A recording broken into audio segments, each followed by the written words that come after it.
Okay my dear students, welcome back. CMA final वालों, आप लोगों का स्वागत है इस सेशन में, क्योंकि मैं इस सेशन में कराने जा रहा हूं आपको एसएफएम का दिसंबर 23 का पेपर सॉल्यूशन। जी हाँ, आपने बिल्कुल सही सुना है, पूरा का पूरा पेपर सॉल्व करेंगे, पूरा का पूरा पेपर सॉल्व करेंगे।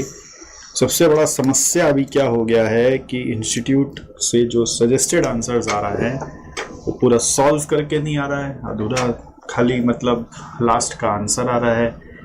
तो वो लास्ट का आंसर से क्या हो रहा है कि समझ में नहीं आ रहा कि उनका अजम्पशन क्या है, क्या फिगर क्या लिया हुआ है, और उसको क्रैक करना एक सच में मिसाले तारीफ वाली बात है।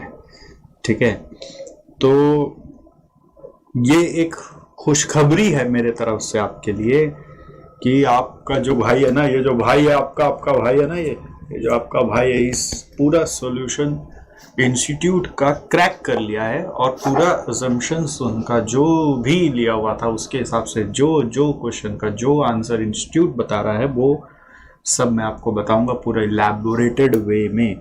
उसके लिए मैं पेपर एक पूरा सॉल्व करके आपके सामने लेके आया हूं। तो आपको क्या करना है, ये सॉल्व्ड पेपर जो मैं यूज कर रहा हूं इसको डाउनलोड करना है by given link in the description of the video, और if you are our regular student then you have to check your class slides section to get the notes which we are referring here. ठीक है, देखो इस paper का overall standard जो है मैं बोलूँगा अच्छा स्टैंडर्ड है, मतलब 60 अगर आता है आपका तो गुड मार्क्स। ठीक है, मतलब पेपर लल्लू पंजू पेपर नहीं है। मतलब इसको करने के लिए मुझे ऐसा समझ में आया कि आपका माइंड अगर फ्री नहीं है एग्जाम हॉल में, और माइंड में डर बैठा हुआ है, हड़बड़ बैठा हुआ है, पेशेंस नहीं है, तो आप पूरा का पूरा ब्लंडर करके आ जाएंगे। क्योंकि एसएफएम में क्या है कि वो स्टेप बाय स्टेप वर्किंग देखेगा, जितना पोर्शन मैच होगा उतना मार्क्स देगा।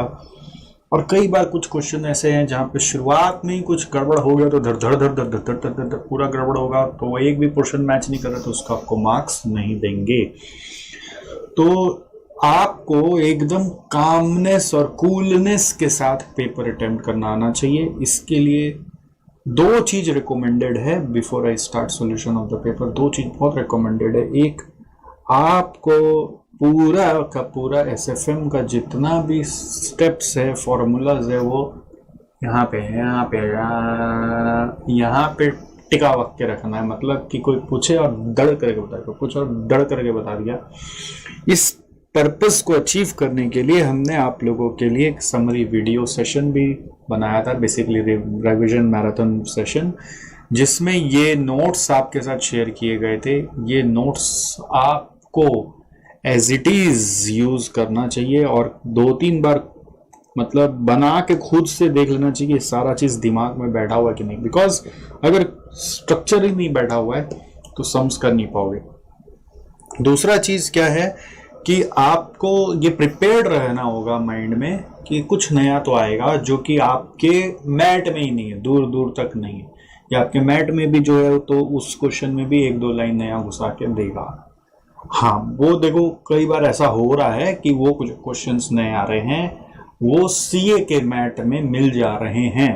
Yes, this is true for costing also, for SFM also, ऐसा हो रहा है।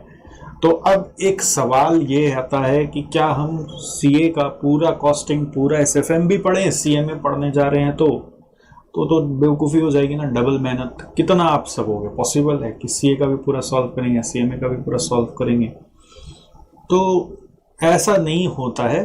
ठीक है, कि आप दोनों सॉल्व करें। हाउएवर अब जो आते जा रहा है, जैसे अगर आप इस दिसंबर के बाद में परीक्षा दे रहे हैं तो आपको जो जानकारी मिलते जा रही है, जो नया चीज मिलते जा रहा है जो आपके मैट में नहीं, आप उसको अपना लिस्ट ऑफ क्वेश्चंस जो डे बिफोर एग्जाम रिवाइज करना है उसके अंदर निकाल सकते हैं।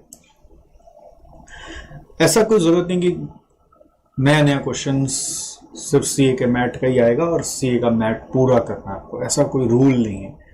हालांकि आप करना चाहो तो कर लो, कोई मना नहीं है, ठीक है, आपके पास समय है, आप करना चाहो तो बिल्कुल करो, ठीक है। और कितना आएगा, उससे कितना डिग्री तक मैच होगा ये कोई नहीं जानता है, तो इसके लिए आपकी चॉइस है। बट मैं आपके जगह होता तो मैं नहीं करता, मैं अपने कंसेप्ट पे स्ट्रांग हो जाता और उसके जगह मैं 2 बार और अपने सारे फार्मूलाज को कैप्चर करता दिमाग में, और ये मेंटली अपने आप को ट्रेन करता कि मैं हर कोई चीज़ कर पाऊँ, हर फार्मूला का सम्स मेरे को ध्यान हो और हर फार्मूला मेरे को याद हो, मैं उस पर फोकस करता, ठीक है। और अभी भी मैं वही रिकमेंड करूँगा। मैं हालांकि SFM पढ़ा रहा हूँ, SCM पढ़ा रहा हूँ, मैं देख रहा हूँ वहाँ से आ रहा है, मेरे को वहाँ का सारा क्वेश्चन का जानकारी भी है, तो ऐसा मैं फिर भी रिकमेंड नहीं करूँगा कि पूरा वहाँ का उठा के कर लो, वहाँ से कुछ चुनिंदा क्वेश्चन उठा के कर लो, ये भी मैं रिकमेंड नहीं करूँगा। मैं बोलूँगा आप अपने कंसेप्ट पे खेलो, क्योंकि देर आर इन्यूमरेबल प्रॉब्लम्स। अब आपका CMA का CA से आ रहा है, तो CA वाला लोग फिर कहाँ से पढ़ेगा, वो CMA का पढ़ेगा कि वो कहाँ से पढ़ेगा, कोई मतलब ही नहीं। कभी आएगा, कभी नहीं भी आएगा, कभी आपका मैथ्स ही भर भर के आ जाएगा, तब आप क्या कर लेंगे। इंस्टीट्यूट क्या ना कभी गुलाटी मारता है, वो आपको अभी बोलेगा कि देखो CA से करके आप पूरा इंडिया CA से पढ़ने लग जाएगा, पता चला इस बार सारा पेपर CMA से आ गया, तो आप क्या कर लोगे। तो फोकस नहीं हटाना, फोकस इज हमारा सिलेबस, हमारा कंसेप्ट, उससे हम खेलेंगे, जितना हुआ हुआ, नहीं हुआ नहीं हुआ, राइट। अच्छा, तो ये पेपर है, इसमें सबसे पहले एज यू नो सबसे पहले पेपर पैटर्न आपका 15 मार्क्स का MCQ है, जिसका वर्किंग तो करना पड़ेगा, बिना वर्किंग का आंसर कैसे आएगा। और वर्किंग कोशिश करके फेयर में दिखाना चाहिए, नहीं कि रफली दिखाना चाहिए। अगर थ्योरी है तो कुछ रीज़न नहीं लिखना है। और एक चीज़ ध्यान रखना है, पेपर मिलने के 15 मिनट पहले आप कतई ऐसा भूल ना कर दें कि बैठे हैं सिर्फ MCQ करने के लिए। 15 मिनट पहले पहला क्वेश्चन को छोड़ देंगे, फर्स्ट क्वेश्चन को स्किप करें। MCQ को तो पता ही है, सेकेंड से लेकर जो जो क्वेश्चन आपको अटेम्प्ट करना है उसको आइडेंटिफाई करिए। कैसे, स्टार्टिंग का कुछ 2 लाइन पढ़ेंगे और रिक्वायर्ड को पढ़ेंगे, तो आपको समझ में आएगा कि यहाँ पे क्या मांग रहा है। और क्वेश्चन अगर एकदम देखा देखा लगा तो क्वेश्चन देख के लगेगा कि ये किया हुआ तो नहीं है, बट करेंगे तो शायद हो जाएगा, तो B। और एकदम नया लग रहा है, जो देख के लग रहा है कि पता नहीं होगा ही नहीं मेरे से, तो वो C। तो ऐसे ABC में आपको मार्किंग करके निकलना है। पहला 15 मिनट या 20 मिनट भी लग जाए तो वो काम करना है। फिर A पहले करना है, B बाद में करना है, और C को स्किप मारना, ऑप्शंस में निकालना है, ठीक है। ये करने के बाद फिर MCQ स्टार्ट करेंगे। MCQ 30 मार्क्स का है, पूरा पेपर 100 मार्क का है, 180 मिनट्स आपको मिलता है, तो हिसाब से एक तरह से आपको MCQ करने के लिए 54 मिनट आप बोल सकते हैं प्रिसाइजली मिलता है। ये आपका मैक्सिमम टाइम आपको लगना चाहिए। अगर ये आप इससे ज़्यादा ले रहे हैं, ठीक है, MCQ के लिए, तो कहीं ना कहीं वो आगे का मार्क्स को डिस्टर्ब करेगा। तो MCQ करने का तरीका क्या होता है, पहले क्वेश्चन पढ़ो, डेटा लिखो, क्वेश्चन पढ़ो, डेटा लिखो, फिर कंसेप्ट जो यूज़ हो रहा है उसको याद करो कि उसमें क्या फॉर्मूला था, क्या स्टेप्स था, और फिर उसको कैलकुलेट करो। अगर आंसर आ गया तो वेल एंड गुड, टिक मारो, नहीं आया तो स्किप मारो, नेक्स्ट MCQ में जाओ, स्किप मारो, नेक्स्ट में जाओ। पूरा 15 करने के बाद जो जो स्किप किया वो उसको वापस देखेंगे, और ऐसे देखेंगे कि जैसे कि अब एक और ट्राई दे रहे, अगर उसमें भी क्लिक कर गया तो ठीक, नहीं क्लिक करा तो जो भी हो ABCD खेल के आना पड़ेगा। नेगेटिव मार्किंग नहीं है, इसका बेनिफिट है, इसका बेनिफिट लेंगे आप।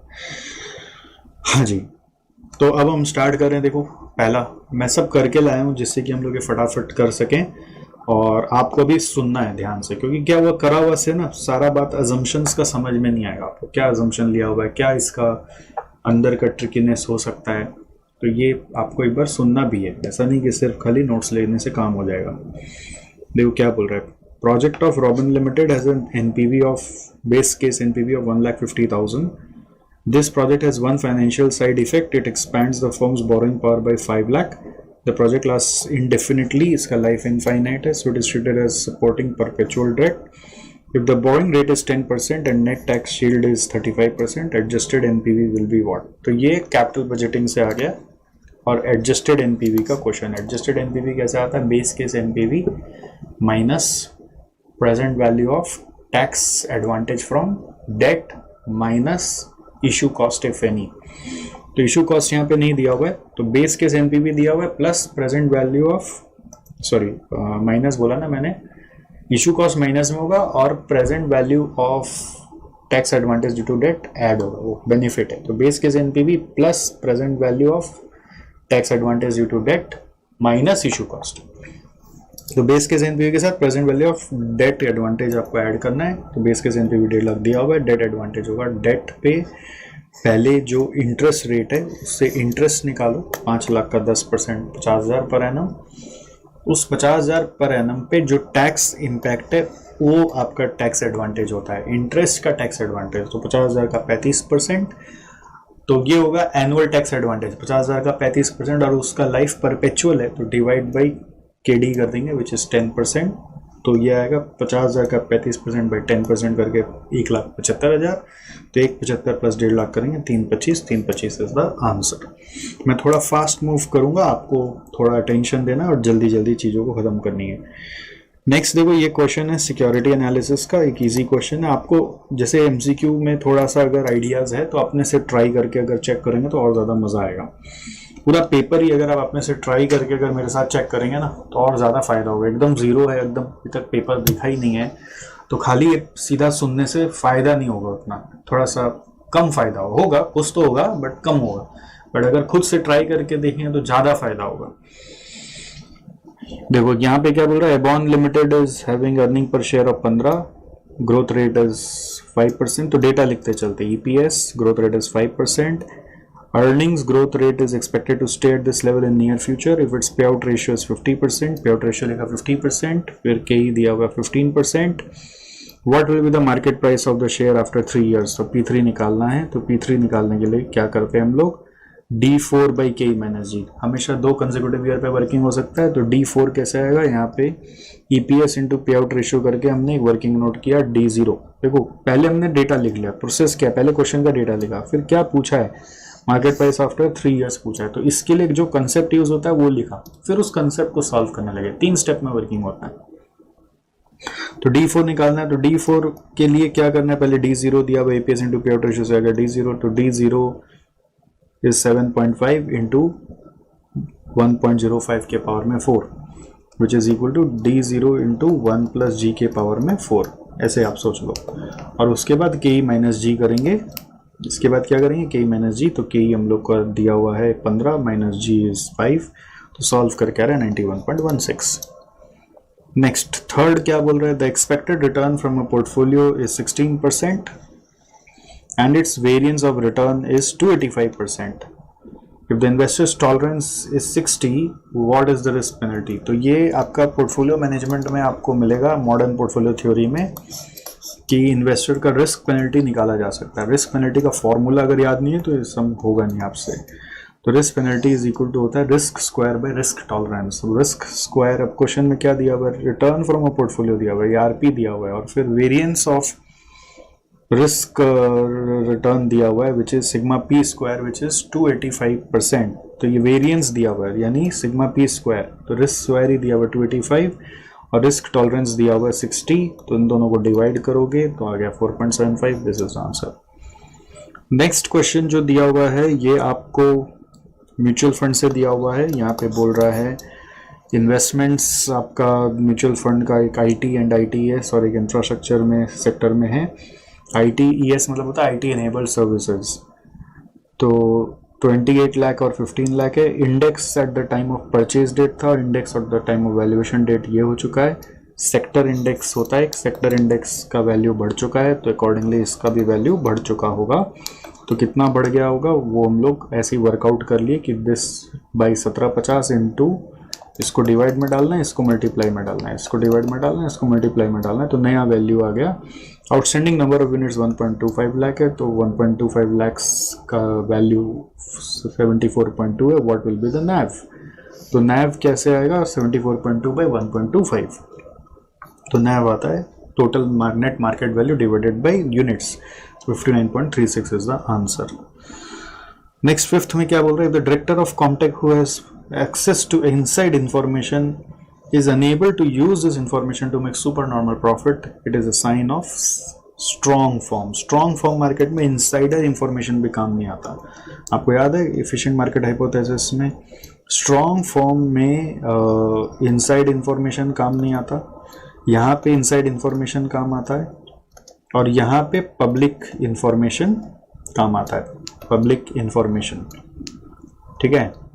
यहाँ पे इनसाइड इंफॉर्मेशन काम नहीं आता, वीक फॉर्म में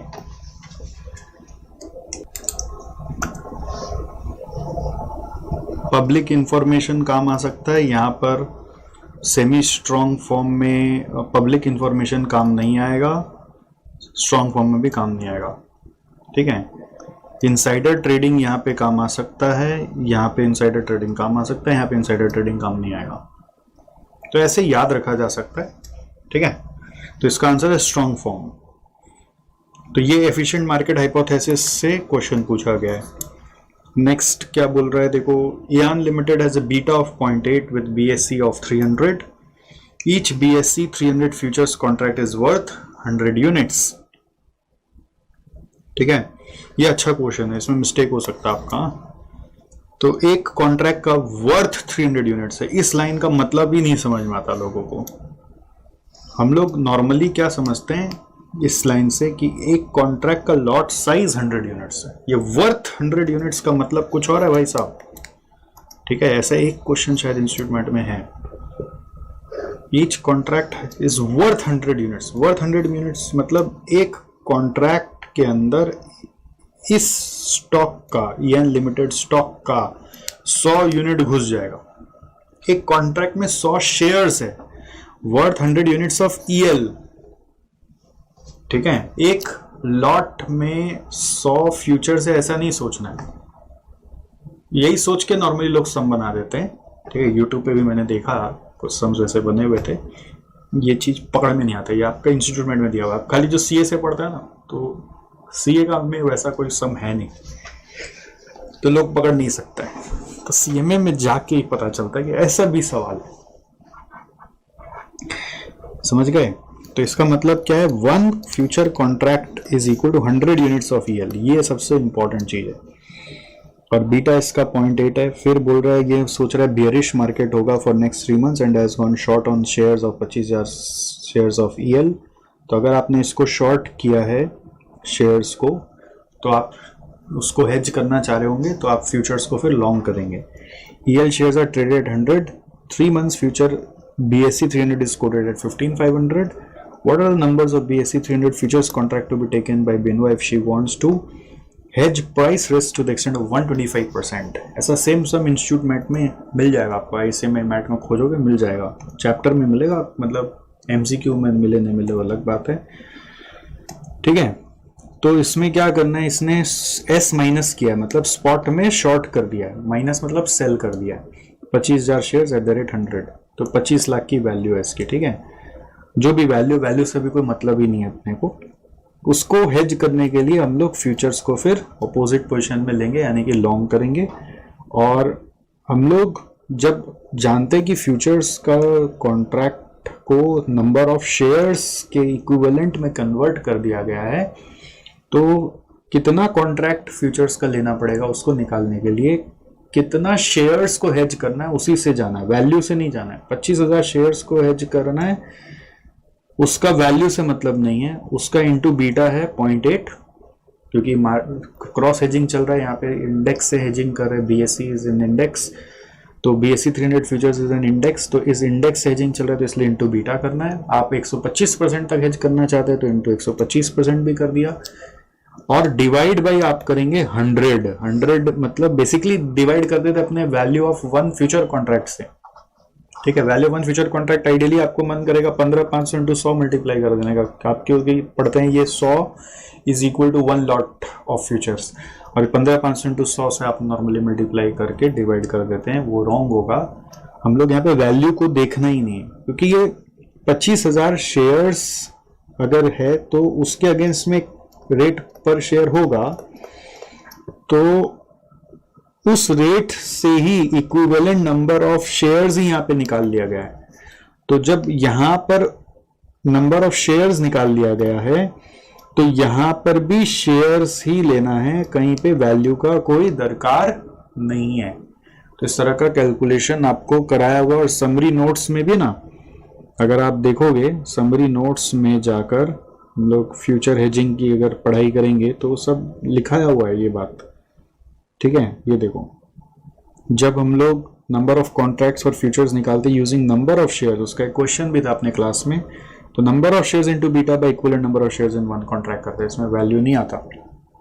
ठीक है, तो ये किया हुआ आपका, बट फिर भी ध्यान नहीं रहता है। जो लोग सीएमए मैथ से पढ़े नहीं है कायदे से, उन लोगों का तो मिस्टेक होगा। ठीक है, तो ये फ्यूचर्स चैप्टर का क्वेश्चन है, इसका आंसर 250 है। यहाँ पे कोई रेट पर शेयर का यूज नहीं है, रेट पर शेयर का यूज नहीं और 15,500 का भी यूज नहीं, ये दोनों इंफॉर्मेशन का कोई यूज नहीं है। ऑलराइट, नेक्स्ट देखो यहाँ पे बोल रहा है, अब देखो ऑप्शन से क्वेश्चन पूछ लिया, बोल रहा है buying and selling call and put option with same strike price and same expiry date is called straddle. अब आप ऑप्शन स्ट्रेटजीज पढ़ेंगे नहीं, आप स्किप मारेंगे तो यहाँ पे ABCD खेलना पड़ेगा। तो straddle is about buying call and put together और selling call and put together, buying call and put together और selling call and put together at same exercise price. अब देखो स्प्रेड में क्या होता है ना, मल्टीपल एक्सरसाइज प्राइस आते हैं, और स्ट्रिप और स्ट्रैप में क्या होता है, 2 कॉल 1 पुट, और स्ट्रैप में 2 पुट 1 कॉल, शायद ऐसा ही था, मैं आगे पीछे बोल दिया हूँगा। बट क्या ये समरी नोट्स हम लोगों का जिंदाबाद है। क्या होता है ना, इसका सारा वर्डिंग्स एकदम मुंह जबानी याद रखना पड़ता है हम लोग को, तब काम बनता है। तो इसमें फ्यूचर्स के बाद यदि हम मान लो ऑप्शंस में जाते हैं, फ्यूचर्स के बाद ऑप्शंस चैप्टर है, तो ऑप्शंस चैप्टर में ऐसे मैंने सब समरी नोट्स में बना दिया था। तो ये देखो स्ट्रेटजीज में होता है एक स्प्रेड, स्ट्रेटजीज में lower exercise price higher exercise price involve होता है। ठीक है, हर एक स्ट्रेटजी का आर्किटेक्चर याद रखना पड़ता है, तब आप ये आंसर कर पाओगे। स्ट्रैडल में P+C+ है और P-C- है। स्ट्रिप में 2 पुट 1 कॉल है और स्ट्रैप में 1 पुट 2 कॉल है, उल्टा बोला शायद मैंने। स्ट्रिप में 2 पुट 1 कॉल है, स्ट्रैप में 1 पुट 2 कॉल है, बट सेम एक्सरसाइज प्राइस है। ठीक है, तो स्प्रेड में क्या होता है ना, मल्टीपल एक्सरसाइज प्राइस होते हैं, और स्ट्रिप में 2 पुट 1 कॉल होता है, 2 पुट 1 कॉल, और स्ट्रैडल में पुट कॉल एग्जैक्ट 1-1 होता है, दोनों एक साथ बाय करते हैं या दोनों एक साथ सेल करते हैं। ठीक, नेक्स्ट फिर ऑप्शन से ही क्वेश्चन आया है, यहाँ पर बोल रहा है आपको ट्रेड ओपन हुआ 1 तारीख को, the stock price of Rolex is 250, it rises to 260, तो 250 का 260 हुआ, यानी 10 रुपया बढ़ा। The March 23 call option on Rolex started at 25 and it move to 29, तब ये 250 से 260 हुआ तो 25-29 हुआ। इससे ही पता लगाना है कि डेल्टा क्या है, तो delta is change in the call premium और कॉल पे of by change in the stock price, तो द आंसर इज कमिंग 0.4। फिर ये पोर्टफोलियो से आया, slope of security market line denotes, security market line ऐसा होता है, ये SML है, इधर लेफ्ट एक्स एक्सिस में बीटा है, राइट वाई एक्सिस में रिटर्न है, और एक RF से ये स्टार्ट होता है। तो स्लोप ऑफ लाइन मतलब हो गया change in Y by change in X, तो change in Y is your change in return and change in X is change in beta. तो रिटर्न पर change in beta is called as extra return for extra beta, तो extra return को बोलते हैं risk premium, तो answer is risk premium. इसमें मन करता है आपका आंसर लिखने का बीटा, तो ध्यान रखिए रॉन्ग हो जाएगा, क्योंकि सिक्योरिटी मार्केट लाइन से नियरेस्ट वर्ड वही आ जाता है बीटा, तो बीटा डाल दो। फिर ये आपका थ्योरी से आ गया, वो वर्चुअल बैंकिंग वगैरह से आ गया, यूनिफाइड पेमेंट इंटरफेस UPI का बेनिफिट टू द मर्चेंट्स क्या है। आप जब पढ़ोगे ना तो वहाँ पे मर्चेंट्स अभी दिया हुआ है, और क्वेश्चन में ना बेनिफिट टू द बैंकर्स भी दिया हुआ है, तो 2 अलग अलग बेनिफिट्स दिया हुआ है। ठीक है, बेनिफिट्स टू बैंकर्स और बेनिफिट टू मर्चेंट्स, क्वेश्चन में पढ़ोगे या इंस्टीट्यूट मैट में जाओगे तो दोनों दिया हुआ है, तो मर्चेंट वाला पूछा है, बैंकर वाला नहीं पूछा है, क्योंकि कुछ पॉइंट यहाँ पे बैंकर वाला उठा के डाल दिया, जैसे सेफर सिक्योर्ड इनोवेटिव यहाँ पे डाल दिया, यहाँ पे था इंस्टीट्यूट मैट में, तो आपको मन करेगा सेफर सिक्योर्ड इनोवेटिव डाल देते हैं, बट मर्चेंट के लिए पूछा है तो इन ऐप पेमेंट्स वो इनेबल कर सकता है यूजिंग UPI। 11th नंबर है, ये भी थ्योरी का है, इसमें आपको सब थ्योरी मैराथन बोल के एक वीडियो दिया गया था जिसमें सारा थ्योरी पढ़ा दिया गया था, उसको भी 2 बार सुनना पड़ेगा, मार्किंग करना पड़ेगा साथ साथ, तब ये सब थ्योरी का MCQ भी पकड़ में आएगा। आप ये मत सोचेगा इस बार ये MCQ आएगा तो अगला बार भी सेम MCQ आ रहा है, MCQ अगली बार कुछ अलग भी आ सकता है, वो थ्योरी पढ़ना पड़ेगा आपको, थ्योरी एकदम निगलेक्ट करके नहीं जा सकते आप। थ्योरी का देखो 2, 4 और ये एक एफिशिएंट मार्केट हाइपोथेसिस भी थ्योरी है, तो 6 नंबर का तो अभी तक थ्योरी दिख ही गया हम लोग, ठीक है। तो ये भी एक तरह से थ्योरी है, बट ये प्रैक्टिकल से जोड़ के समझ सकता है आदमी, बट 3 थ्योरी से एकदम क्लियर कट थ्योरी है। तो ये क्या आप लोग अगर पढ़ें इंटर में एसएम पोर्टर्स वैल्यू चेन, तो पोर्टर्स का अपना वो भी था एक 5 फोर्सेस, तो वो 5 फोर्सेस और वैल्यू चेन्स यहाँ पर भी है, आपके एसएफएम में भी है। तो वैल्यू चेन से यहाँ क्वेश्चन नहीं है, 5 फोर्सेस से क्वेश्चन है, उसको पोर्टर स्ट्रक्चरल एनालिसिस बोल के रेफर किया हुआ है। उसमें बोल रहा है which of the following is not considered as an entry barrier. ये वर्ड नॉट हम लोग को नॉर्मली दिखता नहीं है, ध्यान रखना, नॉट ध्यान से देना है कि कौन सा एंट्री बैरियर नहीं है। मान लीजिए प्रोडक्ट डिफरेंशिएशन हो रखा है किसी कंपनी का, बहुत अलग कुछ प्रोडक्ट बना रखा है, तो वो एंट्री बैरियर बनेगा क्योंकि दूसरा ऐसा प्रोडक्ट बना नहीं पाएगा। स्विचिंग कॉस्ट, यस, अगर कोई कस्टमर जो है ना आपस में, नॉर्मली कस्टमर ऐसे हैं जो दूसरे कोई बायर के पास जाना नहीं चाहते हैं, ठीक है, दूसरे कोई सेलर के पास जाना नहीं चाहते। हमारे कस्टमर ऐसे जो दूसरे सेलर्स के पास स्विच ही नहीं करना चाहते क्योंकि स्विचिंग कॉस्ट बहुत हाई है। तो एंट्री बैरियर हो गया ना, आप अपना माल लेके जाओगे कस्टमर के पास, कस्टमर खरीदेगा नहीं। कैपिटल रिक्वायरमेंट है तो ऑफकोर्स एंट्री बैरियर हो गया, बिकॉज आपके पास कैपिटल नहीं है तो आप घुस नहीं सकते। लो वैल्यू एडिशन है तब आप इजीली घुस सकते हो, मतलब सबका सर्विसेज एक जैसा है, कोई डिफरेंशिएशन भी नहीं है, और आपके यहाँ पे बहुत ज़्यादा कोई वैल्यू एडिशन नहीं हो रहा है, तो कोई भी आपके यहाँ पर मार्केट में घुस सकता है। तो this is not considered as an entry barrier. फिर which of the following is not a digital asset, तो ये भी आपका थ्योरी से एक और क्वेश्चन आ गया, ठीक है। तो डिजिटल एसेट क्या नहीं है, वो आपको एक डिजिटल फाइनेंस चैप्टर बोल के पढ़ाया गया, उसमें पढ़ना पड़ेगा। तो उसका आंसर है फिनटेक। फिनटेक बेसिकली एक तरह का ऑर्गेनाइजेशन होता है, नया तरह का टेक इनेबल्ड फाइनेंस हो गया, बट वो एसेट में कैटेगराइज नहीं होता। नेक्स्ट क्वेश्चन फॉरेक्स होगा, इसमें आपका आईआरपीटी से क्वेश्चन आया है। अब इसमें भी क्या चक्कर हो रहा है, ऐसे तो यहाँ पे नॉर्मली जो इंटरेस्ट रेट दिया हुआ है 1.85% यूएसए का है, 1.35% यूके का है। करंट स्पॉट रेट एक पाउंड का $1.6 मिलेगा, तो 90 डे फॉरवर्ड रेट क्या होगा वो आपको निकालना है, ठीक है। तो क्या निकालना है आपको, 90 डे फॉरवर्ड रेट निकालना है। क्या निकालना है, 90 डे फॉरवर्ड रेट निकालना है। तो नॉर्मली हम लोग जब ये वर्किंग करते हैं F/S इज इक्वल टू, तो नीचे में अपने जिसका रेट दिया हुआ उसको डाल देते हैं, वो सब आपको आता है, सारा वैल्यूज भी आप बैठा लोगे। बट अपने जो नॉर्मली वर्किंग करते हैं 90 डे इंटरेस्ट रेट 1.85% है, तो अपन हैबिचुअली इंटू 9/12 करते हैं, मतलब अपने अज्यूम करते हैं कि जो रेट दिया हुआ वो एनुअल रेट दिया हुआ, पीरियोडिक रेट दिया हुआ, ऐसा अपने अज्यूम नहीं करते। तो यहाँ पे जो रेट है वो एनुअल रेट नहीं है, वो पीरियोडिक रेट ही है। अगर आप उसको पुट करके सॉल्व करोगे तो आंसर मैच करेगा, बट अगर आप इंटू 9/12 करोगे तो आंसर 1.607 एग्जैक्ट मैच नहीं करेगा। नियरेस्ट में 1.607 मैच करता है तो आदमी वही आंसर डाल देता है। बट बात ये कि अब ये चेकिंग करेगा क्या इंस्टीट्यूट ये working, the answer is ideally no. MCQ में चेक नहीं करना चाहिए, आइडियली नो, बट फिर भी अपने को पता नहीं है तो अपने रिस्क नहीं लेंगे, इसलिए वर्किंग नोट्स हमेशा बनाएंगे। अपने इसका वर्किंग जो है कॉपी में लाइन बाय लाइन करेंगे, ऐसा नहीं कि रफली करेंगे, थ्योरी का नहीं करेंगे, कुछ रीजन भी नहीं लिखेंगे, बट प्रैक्टिकल का वर्किंग करेंगे। नेक्स्ट क्वेश्चन देखो, यहाँ पर ये पोर्टफोलियो मैनेजमेंट से आया है। Zon's shares are traded in stock market. SD of Zon's shares in market are 6% and 4% respectively. If the correlation coefficient for the shares with the market is 0.8, what will be the beta of the company's share based on CAPM? तो क्या क्या दिया हुआ है देखो, हम लोगों को दिया हुआ है standard division of shares and market, तो sigma M is 4, sigma S is 6, और कोरिलेशन दिया हुआ है which is R S M दिया हुआ है शेयर्स एंड मार्केट का 0.8। बीटा निकालना है, तो बीटा निकालना है तो इसका फॉर्मूला क्या कहता है, beta is equal to R S M into sigma S by sigma M. तो R S M is 0.8 into 6/4, answer is 1.2।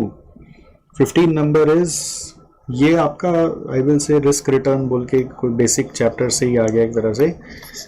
तो इसमें बोल रहा है हम लोग को real rate of return 10% project से कमाना है when the inflation recorded is 7%, और what is the normal rate of return company would earn. तो दोनों मिला के हम लोग कमाना है, तो दोनों मिलाने का एडिटिव मॉडल होता है 10 + 7 17, जो आंसर में है ही नहीं, तो नियरेस्ट आप वो मार्क कर सकते थे। बट मल्टीप्लिकेटिव मॉडल से जाएंगे तो होता है 1 + 0.1 इंटू 1 + 0.07 - 1, तो इससे आंसर आ रहा है 17.7%।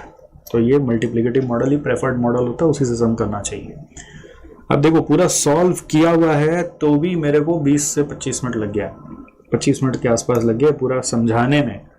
करने में तो और टाइम लगेगा। ध्यान रखना 50-55 मिनट का जो टारगेट है वो कोई आसान नहीं है। तो आपको इसीलिए ना पेपर लेकर, अभी जो इंस्टीट्यूट का मॉडल पेपर से आता है आपके एग्जाम के पहले, वो लेकर बैठना चाहिए आपको। हम लोगों के साथ भी मॉक टेस्ट संग्राम अभी भी फुल टेस्ट सीरीज अगर आप नहीं दिए तो देना चाहिए, जिससे आपको पता चलेगा ये स्टेमिना टाइम में कवर हो रहा है कि नहीं। जो अंदर में सोच रहा है आपको हो जाएगा, वो टाइम का जब बाउंडेशन आता है ना सब फुसफुसा जाता है। तो वो ट्राई करके देखना पड़ेगा कि कहाँ दिमाग ज़्यादा लग रहा है, कौन सा में हम स्किप कर सकते थे बट स्किप नहीं किए। Lot of things are there. Next question number 2A में आ जाओ। ये कैपिटल बजटिंग का क्वेश्चन है, ठीक है। तो इसमें काफ़ी समय लगा मेरे को क्रैक करने में, क्या सोच के इंस्टीट्यूट आंसर निकाला है। कई बार कुछ बच्चों का ऐसा भी हो जाता है कि वो उतना सोचते नहीं और धड़ धड़ करते जाते और सब सही भी हो जाता है, ऐसा भी होता है। मैं ज़्यादा सोचता हूँ, ज़्यादा नॉलेज होता हूँ, ज़्यादा सोचता है, ज़्यादा ट्रिक खोजता है कि कुछ तो बात होगा, तो वो सारा के कारण मेरे को लगता है ज़्यादा टाइम लग गया। बट ये बच्चा अगर अपना धुन में करता तो सही कर लेता मेरे हिसाब से। तो इसमें क्या बोल रहा है, purchase price of new machine is 3640 and is expected life is 8 years, ठीक है। Purchase price is 3640, life is 8 years, company follows SLM on the original investment, scrap value is not considered for the purpose. तो depreciation निकालने के लिए SLM use करेंगे, scrap value को ignore करेंगे। Other expenses to be incurred लिखा, देखो यहाँ पे लिखा एक्सपेंसेस टू बी इनकर्ड, मतलब ये सब फ्यूचर एक्सपेंसेस है जो काम के हैं। इंस्टॉलेशन चार्जेस देना पड़ेगा, कंसल्टेंट फीस देना पड़ेगा। बट फिर यहाँ पे लिख दिया paid for advice to buy, paid word लिख दिया, नहीं लिखना चाहिए था, फिर लिखना चाहिए टू बी पेड, या खाली कंसल्टेशन फीस लिखता। तो पेड लिखने से ऐसा लग रहा है कि ऑलरेडी दे दिया है, डिसीजन लेने के पहले तो इररिलेवेंट कॉस्ट है, इसको हटाना है, ऐसा लग रहा था। बट इसको कंसिडर करना पड़ेगा, तभी इंस्टीट्यूट से आंसर मैच होगा। अब आप हटा दिए और आंसर मैच नहीं हुआ तो बम बम बोले, मैं नहीं बोल सकता, बम बम बोले, बोले बाबा बोलेंगे। Additional working capital will be released after 8 years is 23,800, तो 23,800 हम लोग का वर्किंग कैपिटल पे इन्वेस्टमेंट होगा, ठीक है। फिर बोला return down value of the existing machine is 1,06,400 and it's cash salvage value 17,500। यहाँ रिप्लेसमेंट हो रहा है तो पुराना मशीन को बेच देंगे, 17,500 मिलेगा। और उसका WDV अगर 1,06,400 और 17,500 मिल रहा है तो आप समझ लेना आपको कैपिटल गेन टैक्स भी लेना है। आप किसी समय अपने लेते, किसी समय नहीं लेते, ये आपको पता ही है, कभी लेना है कभी नहीं लेना है। मैंने हमेशा बोला था कि जब जब बुक वैल्यू दिया हो तो कंसिडर कर ही लो, है ना, हमेशा ऐसा ही समझाया था, कर ही लो, रिस्क मत लो। तो इधर आंसर तभी मैच होगा जब आप कैपिटल गेन टैक्स को कंसिडर करेंगे। फिर dismantling of existing machine would cost 6,300, तो नेट सैलवेज वैल्यू लेंगे 17,500 माइनस 6,300। फिर बोल रहा है annual earnings before tax but after depreciation, तो it's like EBT from the new machine would amount to 441। तो न्यू मशीन का 441 आ रहा है, बट ओल्ड मशीन से कितना आता था वो नहीं बता रहा, तो न्यू मशीन का ही बता रहा है, उतना ही ले लेंगे 441। Companies marginal tax rate is 35%, cost of capital is 13%। और आपको फैक्टर्स जब दिए होते हैं तो इसी फैक्टर से सम बनाना चाहिए जिससे एग्जैक्ट मैच करे। और आपको बोल रहे हैं analyse annual cash savings and present value of cash inflows and advice on the viability of the proposal. तो हर कैपिटल बजटिंग का सम हम लोग 3 स्टेप में करते हैं। पहला स्टेप इनिशियल इन्वेस्टमेंट्स निकालते हैं। तो इनिशियल इन्वेस्टमेंट मैंने लेफ्ट साइड में लिखा है कितना है, देखो 36,40,000 हम लोग को फिगर्स दिख रहा है, ये लगेगा प्लस 14,000 लगेगा प्लस 7,000 लगेगा। 7,000 रेड में इसलिए लगा कि पेड से इग्नोर नहीं कर देना है, टू बी पेड को ऊपर में ध्यान देना है और इसको भी कंसिडर करना है 7,000। फिर 23,800 वर्किंग कैपिटल का लगेगा, वो डाला। फिर नेट जो सैलवेज वैल्यू मिल रहा है पुराना मशीन का वो 17.5 माइनस 6,300 करके मिल रहा है 11,200, वो ले लिया। और ये हिसाब से अमाउंट यहाँ तक आ गया। अब नॉर्मली आप tax saving on capital gain और कैपिटल लॉस जो भी है उस पर इग्नोर कर दोगे तो आंसर मैच नहीं करेगा, बट अगर कंसिडर करें तो आंसर इंस्टीट्यूट के अंदर से मैच कर जा रहा है। ये 7,000 कंसिडर करना पड़ेगा और टैक्स सेविंग्स कंसिडर करना पड़ेगा। टैक्स सेविंग्स क्या होगा, टैक्स सेविंग्स क्या होगा, what will be the tax savings. तो 1,06,400 हम लोगों का, उसके अगेंस्ट में हम लोग को मिल रहा है 11,200। 1,06,400 माइनस 11,200 करे तो कैपिटल लॉस आ रहा है 95,200 का इंटू 35% हम लोग का 33,320 हम लोगों का टैक्स सेविंग्स आ रहा है ऑन STCL। अगर आप STCL निकालना चाहते हैं तो STCL का मैं वर्किंग यहाँ पे साइड में लिख दे रहा हूँ. It is equal to 1,06,400 minus 11,200. तो ये आ रहा है 90 कितना था, 1,06,400 माइनस 11,200 करके 95,200. तो 95,200 पर हमने 35% टैक्स सेविंग्स मान लिया. ठीक है, तो वो अगर नेट कर रहे हैं तो ये अमाउंट आ रहा है 36,40,280. कितना आ रहा है, 36,40,280. I hope you are able to understand from here. 36,40,280. Second working करते हैं हम लोग डेप्रिसिएशन का. तो डेप्रिसिएशन में नॉर्मली हमारा हैबिट होता है इंक्रीमेंटल डेप्रिसिएशन लेने का, जिसमें पुराना का डेप्रिसिएशन WDV जो चल रहा था उसको भी डेप्रिशिएट करे और नया वाला का डेप्रिशिएट करके इंक्रीमेंटल डेप्रिसिएशन लेके करने का हैबिट होता है. बट अगर मैं इंक्रीमेंटल से करता हूँ तो आंसर मैच नहीं हो रहा है. तो इसलिए सिर्फ न्यू का डेप्रिसिएशन लेना है. और न्यू का भी डेप्रिसिएशन जब लेना है तो उसका कॉस्ट इन तीनों को जोड़ के लेना है. कंसल्टेंसी को भी कैपिटलाइज कर दिया है. अब ये सब कैसे पता चलेगा, अभी एग्जाम हॉल में आप कैपिटलाइज नहीं किया आप तो ये लाइन से ही गुमराह हो जाएंगे. Scrap value not consider of the purpose on the original investment. Original investment बोलकर आप 36,40,000 ही लेके कर लेंगे तो आंसर मैच नहीं करेगा. ये तो मैं हूँ फुर्सत में था तो मैं सब घोट घाट के ऑप्शंस निकाल लिया कि इससे करने से आंसर मैच हो रहा है.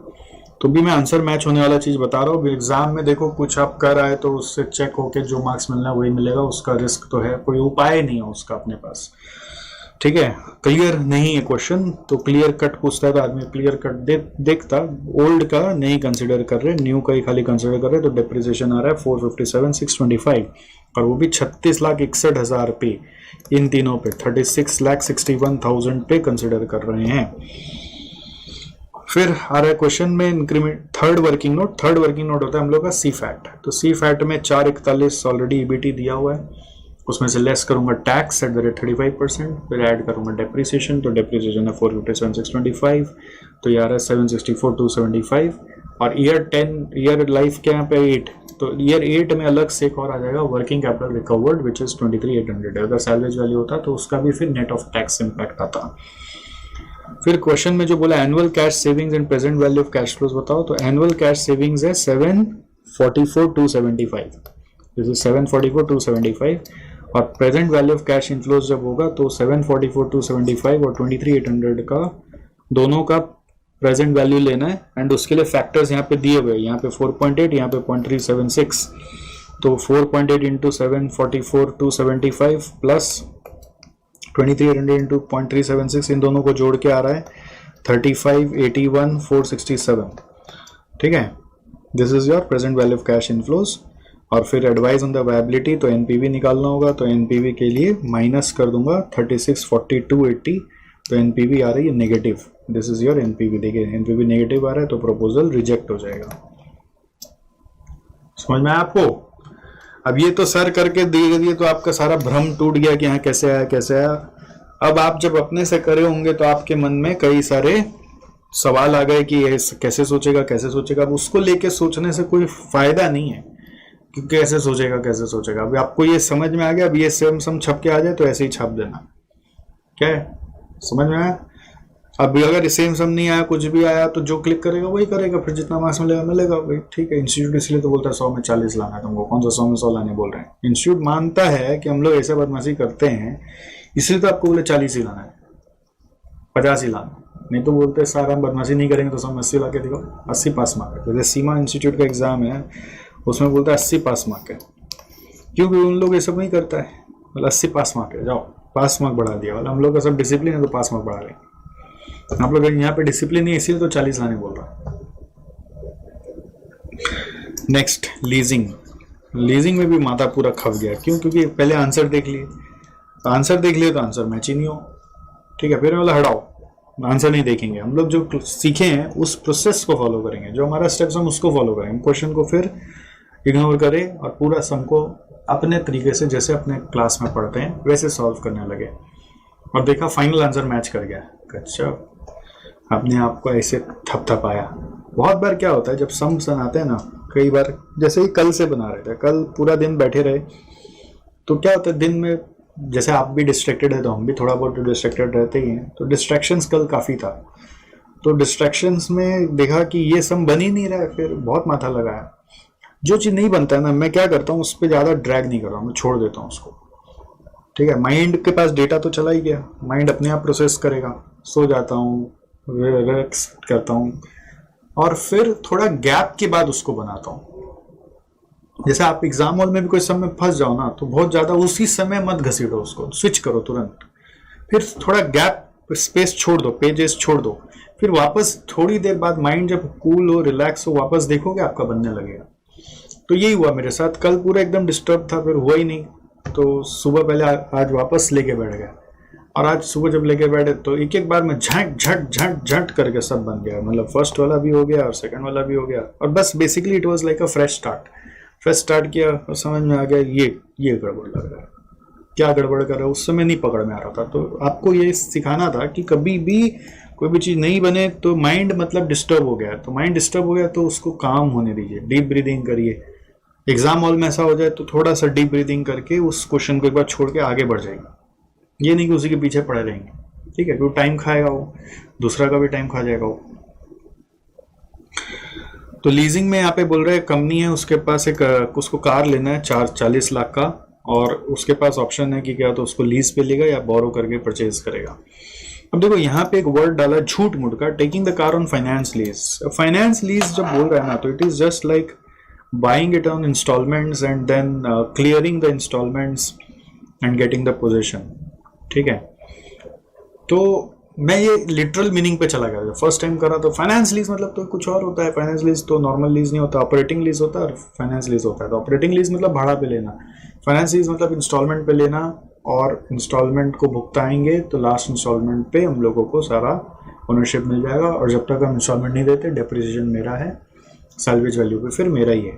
तो मैं ऐसे सोचने लगा, और ये सोचने लगा कि जो नीचे में आगे देखो 5 साल का बोल रहा है पीरियड है, और लीज रेंट 8.75 है, तो मुझे लगने लगा कि फाइनेंस लीज है और ये 8.75 लाख एक तरह का EMI है, मतलब EI है, इक्वल एनुअल इंस्टॉलमेंट है। तो इसको मैं अमोर्टाइज करने लगा और इसमें इंटरेस्ट पोर्शन निकालने लगा, तो इसमें टाइम गया, फिर इंटरेस्ट पोर्शन निकालने लगा, तो लास्ट में जाके देखता हूँ कि तो बैलेंस खत्म ही नहीं हुआ, हिसाब से तो 5 साल में फिर लोन खत्म हो जाना चाहिए, लोन खत्म ही नहीं हुआ।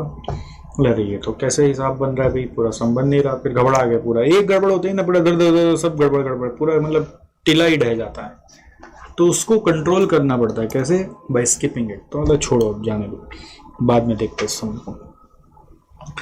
फिर वापस आके दिमाग लगाया, मतलब सोचो वर्ड फाइनेंस लीज नहीं है ये, सिंस एनुअल रेंटल लिखा हुआ है तो रेंटल है, मतलब देयरफॉर ये ऑपरेटिंग लीज ही होगा, ये सोच के सम करते हैं और देखते क्या हो रहा है।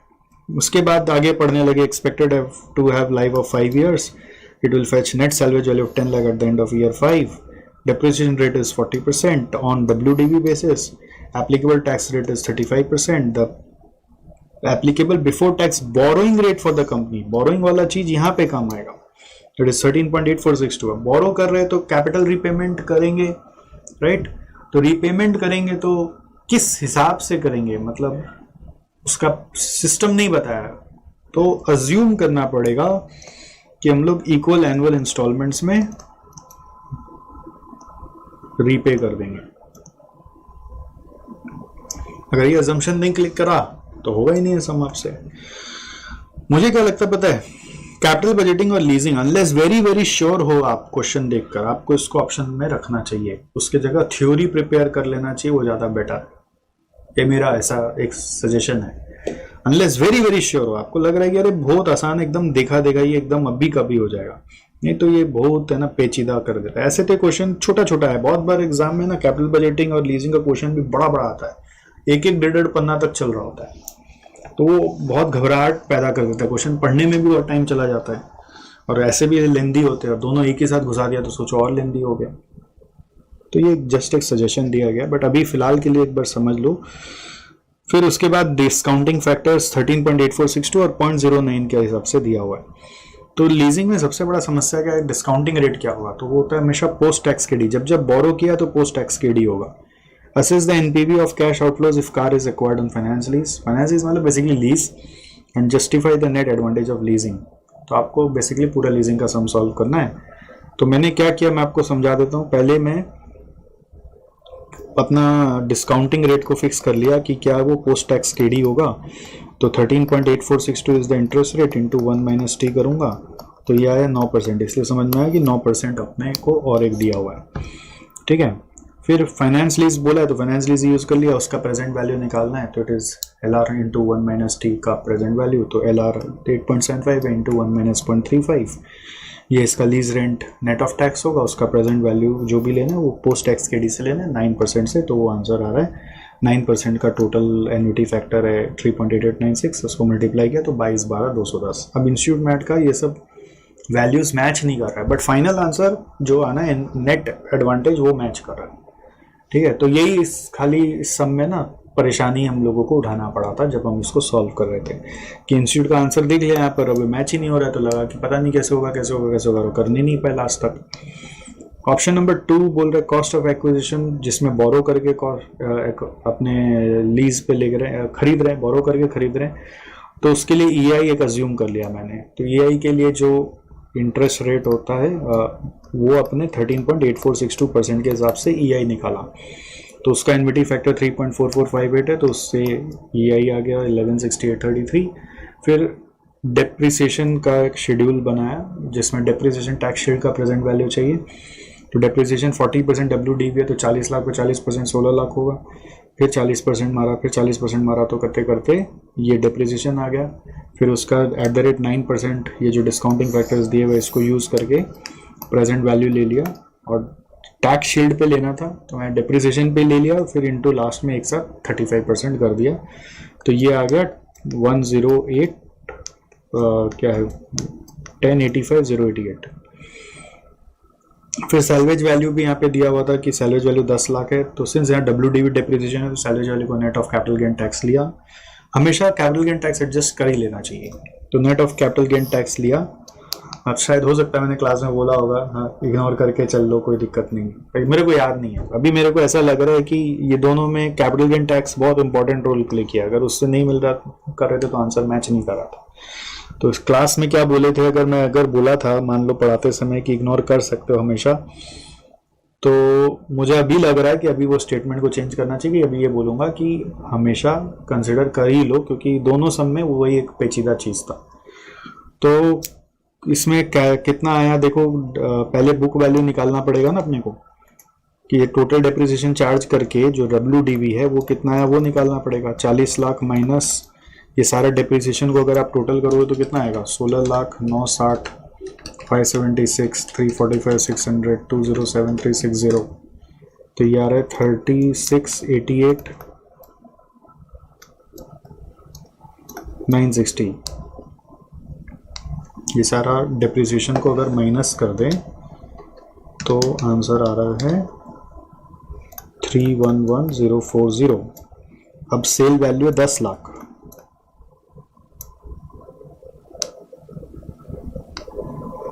सेल वैल्यू कितना 10 लाख है, तो प्लस 10 लाख करेंगे तो STCG आ गया 688,960, उस पर टैक्स देना पड़ेगा @35%, तो 241136 आ रहा है, 35% ही है ना, ये रहा यहाँ पे 35% पे टैक्स दिया, तो नेट सेल्वेज वैल्यू का प्रेजेंट वैल्यू लेना है। तो नेट सेल्वेज वैल्यू क्या होगा, इन दोनों को अगर हम साइड कर दें तो नेट सेल्वेज वैल्यू आ रहा है 10 लाख माइनस 241136, 10 लाख माइनस 241136, ठीक है, ये 10 लाख है माइनस 241136 करा टैक्स का, 10 लाख माइनस 241136 करा टैक्स का, इंटू 0.6499 इंटू 0.6499, ये जो अपना ईयर 5 का प्रेजेंट वैल्यू उसको ले लिया, तो ये नेट रिजल्ट आ गया 493,186 493,186 493,186 493,186 493,186। ओके, तो ये सब वर्किंग नोट्स बंद एक तरह से आप सोच सकते हो कि ये ईआई का वर्किंग हुआ, ये डिप्रिसिएशन का प्रेजेंट वैल्यू आ गया, सेल्वेज वैल्यू आ गया, फिर मैंने अमोर्टाइजेशन किया इस 11,60,833 का, तो अमोर्टाइजेशन करके इंटरेस्ट अमाउंट निकला @13.8462%, फिर इस इंटरेस्ट का टैक्स शील्ड निकाला विच इज इंटरेस्ट इंटू 35%, फिर उसका प्रेजेंट वैल्यू निकाला @9%, तो 515,220 आया, और फिर present value of cost of acquisition निकाला which is equal to present value of, ये क्या है, प्रेजेंट वैल्यू ऑफ दिस ईआई है 116833 का प्रेजेंट वैल्यू और वो @9% करके करना है, तो 9% पे 3.8896 इंटू 3.8896 माइनस करना है आपको जो प्रेजेंट वैल्यू ऑफ DTS है, माइनस करना है प्रेजेंट वैल्यू ऑफ सैल्वेज वैल्यू है, फिर आपको माइनस करना है प्रेजेंट value of interest tax shield है। जो हम लोग का प्रोसेस है वो यही था, अगर आपको याद हो वो प्रोसेस को फॉलो किया तो नेट वैल्यू आया, नेट एडवांटेज ऑफ लीजिंग, ये वाला फिगर आया और ये एकदम ऑलमोस्ट मैच कर गया जो इंस्टीट्यूट का आंसर दिया हुआ उससे। तो अगर लीजिंग में अगर आप देखें तो कॉस्ट जो है वो कम पड़ रहा है, तो therefore leasing is better. But यहाँ पे वर्ड फाइनेंशियल लीजिंग लिखकर पूरा कचरा किया, खाली ऑपरेटिंग लीज लिखना चाहिए था। ठीक है, अब ये एग्जाम हॉल में ऐसा वर्ड्स गड़बड़ कर दे तो क्या करेगा बच्चा, गुमराह हो जाएगा और फंस जाएगा, और फंस गया तो तुरंत निकलना है। ध्यान रखना, घड़ी देखकर पेपर अटेम्प्ट होता है, जितना देर से क्वेश्चन का अलॉटेड है उतना देर ही करना है। ठीक है, 15 मार्क का क्वेश्चन है, अगर ये 14 मार्क का, तो 14 मार्क के लिए इंटू 1.8, 25 मिनट में दोनों पार्ट करना है, तो 25 मिनट तो बेटा क्वेश्चन 2A ही ले लेगा। हाँ, आपका मैं फैक्ट बता रहा हूँ, 25 मिनट 2B 25 मिनट अकेला मांगता है, तो ये पॉसिबल नहीं है। इसीलिए मैं क्या बोल रहा हूँ, कैपिटल बजटिंग लीजिंग बेटर है कि एकदम मतलब लगे कि अब कुछ करने को नहीं है, सब खत्म करा है, अब टाइम है तो कर लेना। It should be always the last. और अनलेस एक बहुत छुटका सा पुटकी सा क्वेश्चन आ गया जो देख के लॉलीपॉप आ गया, तब करना है, नहीं तो जनरली ये बहुत टाइम कंज्यूम करता है। इसका ध्यान रखना है, बच के निकलना है। 3A, ओके, तो 3A भी एक तरह से कैपिटल बजटिंग का ही क्वेश्चन आ गया वापस, जो उसमें सेकंड पार्ट है रिस्क एनालिसिस वाला। इसमें एक अपने रिग्रेट मैट्रिक्स पढ़ते हैं, मिनी मैक्स रिग्रेट वाला क्वेश्चन है। इसमें पहला पूछ रहा है evaluate the expected value of the 3 projects. Expected value very simple, profit into probability करके टोटल करा, तो तीनों में जो बेस्ट आया है वो देखो Z आया, तो Z बेस्ट है। एक्सपेक्टेड वैल्यू में कौन सा प्रोजेक्ट अंडरटेक करना चाहिए, Z। और मिनी मैक्स रिग्रेट रूल से बताओ कौन सा प्रोजेक्ट जाना चाहिए। तो मिनी मैक्स रिग्रेट रूल बोलता है कि आप पहले रिग्रेट निकालोगे, तो रिग्रेट निकालने के लिए हम लोग क्या करेंगे, जो भी अपना सिचुएशन का इस रो वाइज जाएंगे। मान लो हर रो में जो हाईएस्ट वैल्यू है उसको सबसे माइनस करेंगे, तो 80,000 को सबसे माइनस करा तो 40,000, 20,000 जीरो। सेकेंड वाले में वापस 80,000 को सबसे माइनस करा तो 15,000, 25,000 जीरो। थर्ड वाले में 1,00,000 को सबसे माइनस करा 20,000, 1,10,000 को सबसे माइनस करा तो 1,10,000 में से 90,000 गया तो 20,000, 1,10,000 में से 1,10,000 गया तो जीरो, 1,10,000 में से 1,00,000 गया तो 10,000। ठीक है, तो ये माइनस करके आ गया अपना फिगर्स। और फिर मिनी मैक्स रिग्रेट बोलता है पहले आप मैक्स निकालोगे फिर उसका मिन लोगे, तो इस तरफ से चलता है। मिनी मैक्स हमेशा इस तरफ से देखते हैं, मैक्सिमिन इस तरफ से देखते हैं। तो आपको प्रोजेक्ट एक्स का मैक्स वैल्यू दिख रहा है 40, वाई में दिख रहा है मैक्स वैल्यू 25 और जेड में मैक्स वैल्यू दिख रहा है 10, तो उसका मिन लेना है। तो मिन मतलब 40, 25, 10 में मिन। ठीक है, ये मैक्स वाला लिया, मैक्स रिग्रेट, फिर मैक्स रिग्रेट का मिन लेना है, तो वो जेड में है तो अगेन जेड सिलेक्ट हुआ। अब ये सम्स आपको प्रैक्टिस करना पड़ेगा, इसका एक दो और, ये इंस्टीट्यूट मैट में दिया हुआ है इसी तरह का सेम सम है। ठीक है, जस्ट सर्च करो इंस्टीट्यूट मैट का पीडीएफ में मिनी मैक्स रिग्रेट, तो you will get the sums, उसको एक बार और देख लो। नेक्स्ट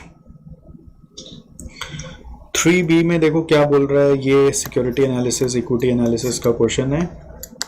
ठीक है, सिक्योरिटी एनालिसिस का क्वेश्चन है, मतलब वो इक्विटी एनालिसिस इजी क्वेश्चन है, मतलब this question has got no as such big impact, easily आप आराम से कर सकेंगे। मतलब 3A भी इजी है। अब आप कोई पढ़े ही नहीं कोई चैप्टर तो फंस जाएंगे। आप लोग बोलते हैं ना ये चैप्टर छोड़ दे सर, टाइम नहीं बचा, तो फंस जाएंगे, तो बुरा फंसेंगे। बट अगर सब पढ़ा हुआ रहेगा तो कौन सा हार्ड आ गया, जिससे पढ़ा था उससे भी हार्ड आ सकता है, तो उसको छोड़ दिया। 2A को पूरा छोड़ दो, 3A भी आराम से कर सकते हो। फिजल लिमिटेड का बोल रहा है earnings and dividend have been growing at the rate of 18% per annum, तो अभी growing rate 18%, growth rate is expected to continue for 4 years, फिर after that the growth rate will fall to 12% for next 4 years, thereafter the growth rate is expected to be 6% forever।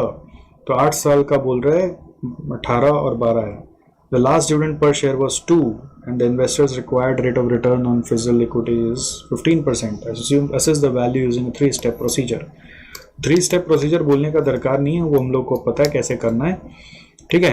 हम लोग अपने हिसाब से कर लेते. पहला 4 साल जो अर्निंग्स अभी दिया हुआ है, कितना दिया हुआ है देखो, लास्ट डिविडेंड ये D0 दिया हुआ है.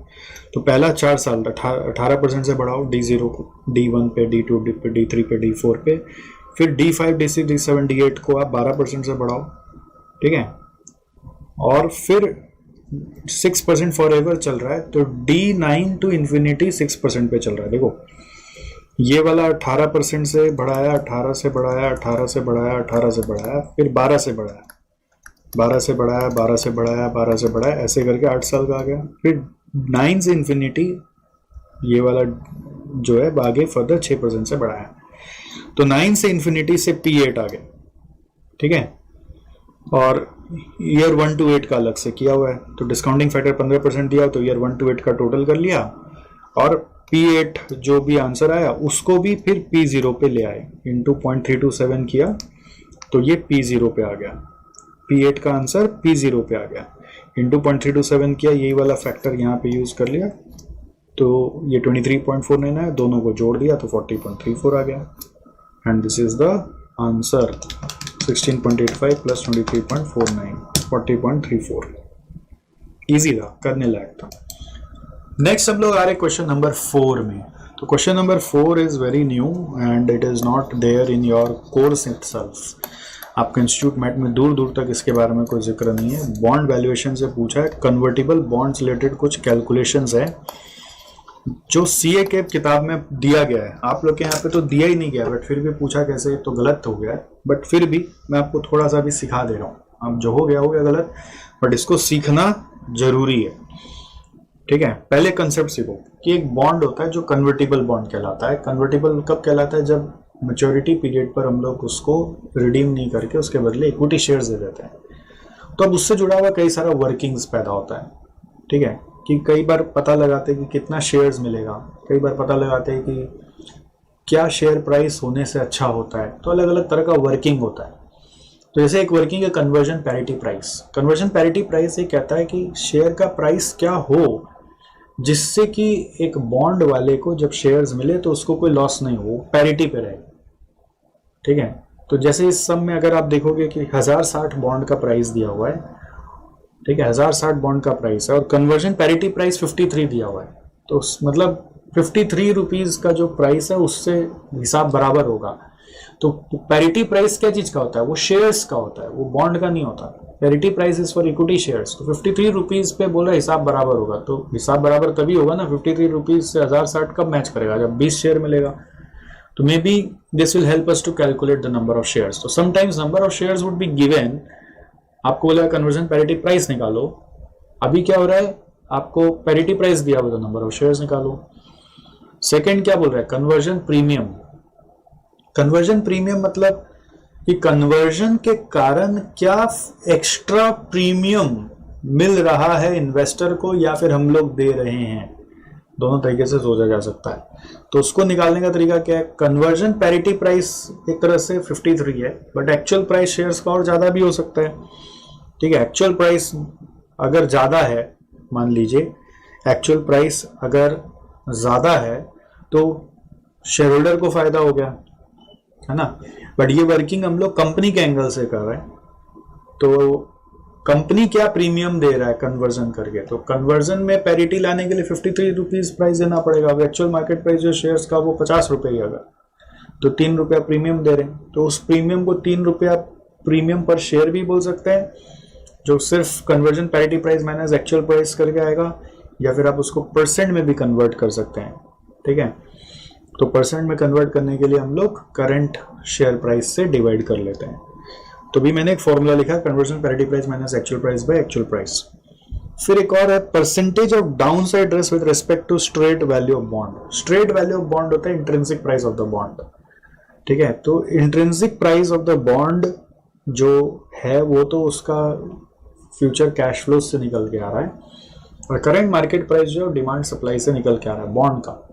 तो इन दोनों में क्या गिरावट आ सकता है, करंट मार्केट प्राइस और स्ट्रेट वैल्यू के कंपैरिजन में क्या गिरावट आ सकता है, डाउन साइड रिस्क क्या है? तो it is basically current market price अगर 1060 है, माइनस करेंगे आप स्ट्रेट वैल्यू ऑफ बॉन्ड, ठीक है? तो स्ट्रेट वैल्यू ऑफ बॉन्ड मान लो आपका 1020 आ रहा है या 1080 आ रहा है, कुछ भी आ सकता है ऊपर नीचे। तो हम लोग नॉर्मली यही देखना चाहते हैं कि इंट्रिंसिकली उसका वैल्यू कितना है बॉन्ड का। तो straight value of bond is the intrinsic value. तो इंट्रिंसिक वैल्यू से नीचे तो नॉर्मली नहीं जाना चाहिए ना, आइडियली। तो इंट्रिंसिक वैल्यू नीचे में कितना जा सकता है, और करंट मार्केट प्राइस ऊपर में अगर, तो बहुत बार लोगों को लगता है ना जिसमें एक्स्ट्रा फीचर डाला हुआ है कि ये शेयर्स में कन्वर्ट हो जाएगा तो इसका हो सकता है प्राइस ज्यादा हो, तो गिर के कितना नीचे चला जाएगा, इंट्रिंसिक तक चला जाएगा। तो आज जो बॉन्ड का प्राइस है वो घट के कहां तक जा सकता है, उसी को बोलते हैं percentage of downside risk with respect to straight value bond. तो वो दिया हुआ 12.766%, उसका फॉर्मूला होता है current market price minus straight value by straight value. अब ये 3 डेटा अगर हम लोग को मिला हुआ है तो उसके बेस पे 3 चीज निकालना है, कैलकुलेट करना number of shares on conversion, वो तो ऐसे ही निकल जाता है। 53 अगर पैरिटी प्राइस है और 1060 अपना current market price of bond है, तो आपको 20 शेयर्स लगेंगे। आपको क्या लगेंगे? 20 शेयर्स लगेंगे। सेकेंड, एनालाइज करने बोल रहा है करंट मार्केट प्राइस पर शेयर ऑफ सोनाटा। तो मार्केट प्राइस शेयर निकालना है तो वो हम लोग कन्वर्जन प्रीमियम से पता कर लेंगे, क्योंकि हम लोग कन्वर्जन में प्रीमियम दे रहे हैं 10.41, तो इसका मतलब हम लोगों का शेयर प्राइस जो है वो थोड़ा कम रहा होगा। कन्वर्जन में प्रीमियम दे रहे हैं, ये कंपनी के एंगल से सोचा जाता है, ठीक है? कन्वर्जन प्रीमियम दे रहे हैं, प्रीमियम दे रहे हैं, शेयर होल्डर के एंगल से मत सोचना, कंपनी दे रहा है, ठीक है? तो हम लोग 53 के अगेंस्ट में 10.41667% प्रीमियम दे रहे हैं। तो ये क्या होगा? यू कैन से 53 इज बेसिकली 110.41667%। तो ये आप इस फॉर्मूला में भी पुट करके सॉल्व करके निकाल सकते हो, एक्चुअल प्राइस आ जाएगा, एक ही आएगा, बट शॉर्टकट है 53/110.41667%। तो ये आ रहा है 48 रुपीज। मतलब हम लोग प्रीमियम दे रहे हैं कन्वर्जन के समय, मतलब कन्वर्जन पैरिटी तभी होगा जब प्रीमियम होगा, ऐसे सोच लो। और परसेंटेज ऑफ डाउनसाइड रिस्क से अपने को स्ट्रेट वैल्यू ऑफ बॉन्ड निकालना है। Current market price of bond 1060 मालूम है, minus straight value by straight value is equal to 12.766% से सॉल्व करके स्ट्रेट वैल्यू निकाला जा सकता है 940। मतलब गिर के वो स्ट्रेट वैल्यू से नीचे तो जा नहीं सकता, तो स्ट्रेट वैल्यू कितना है वो निकालना है, ठीक है?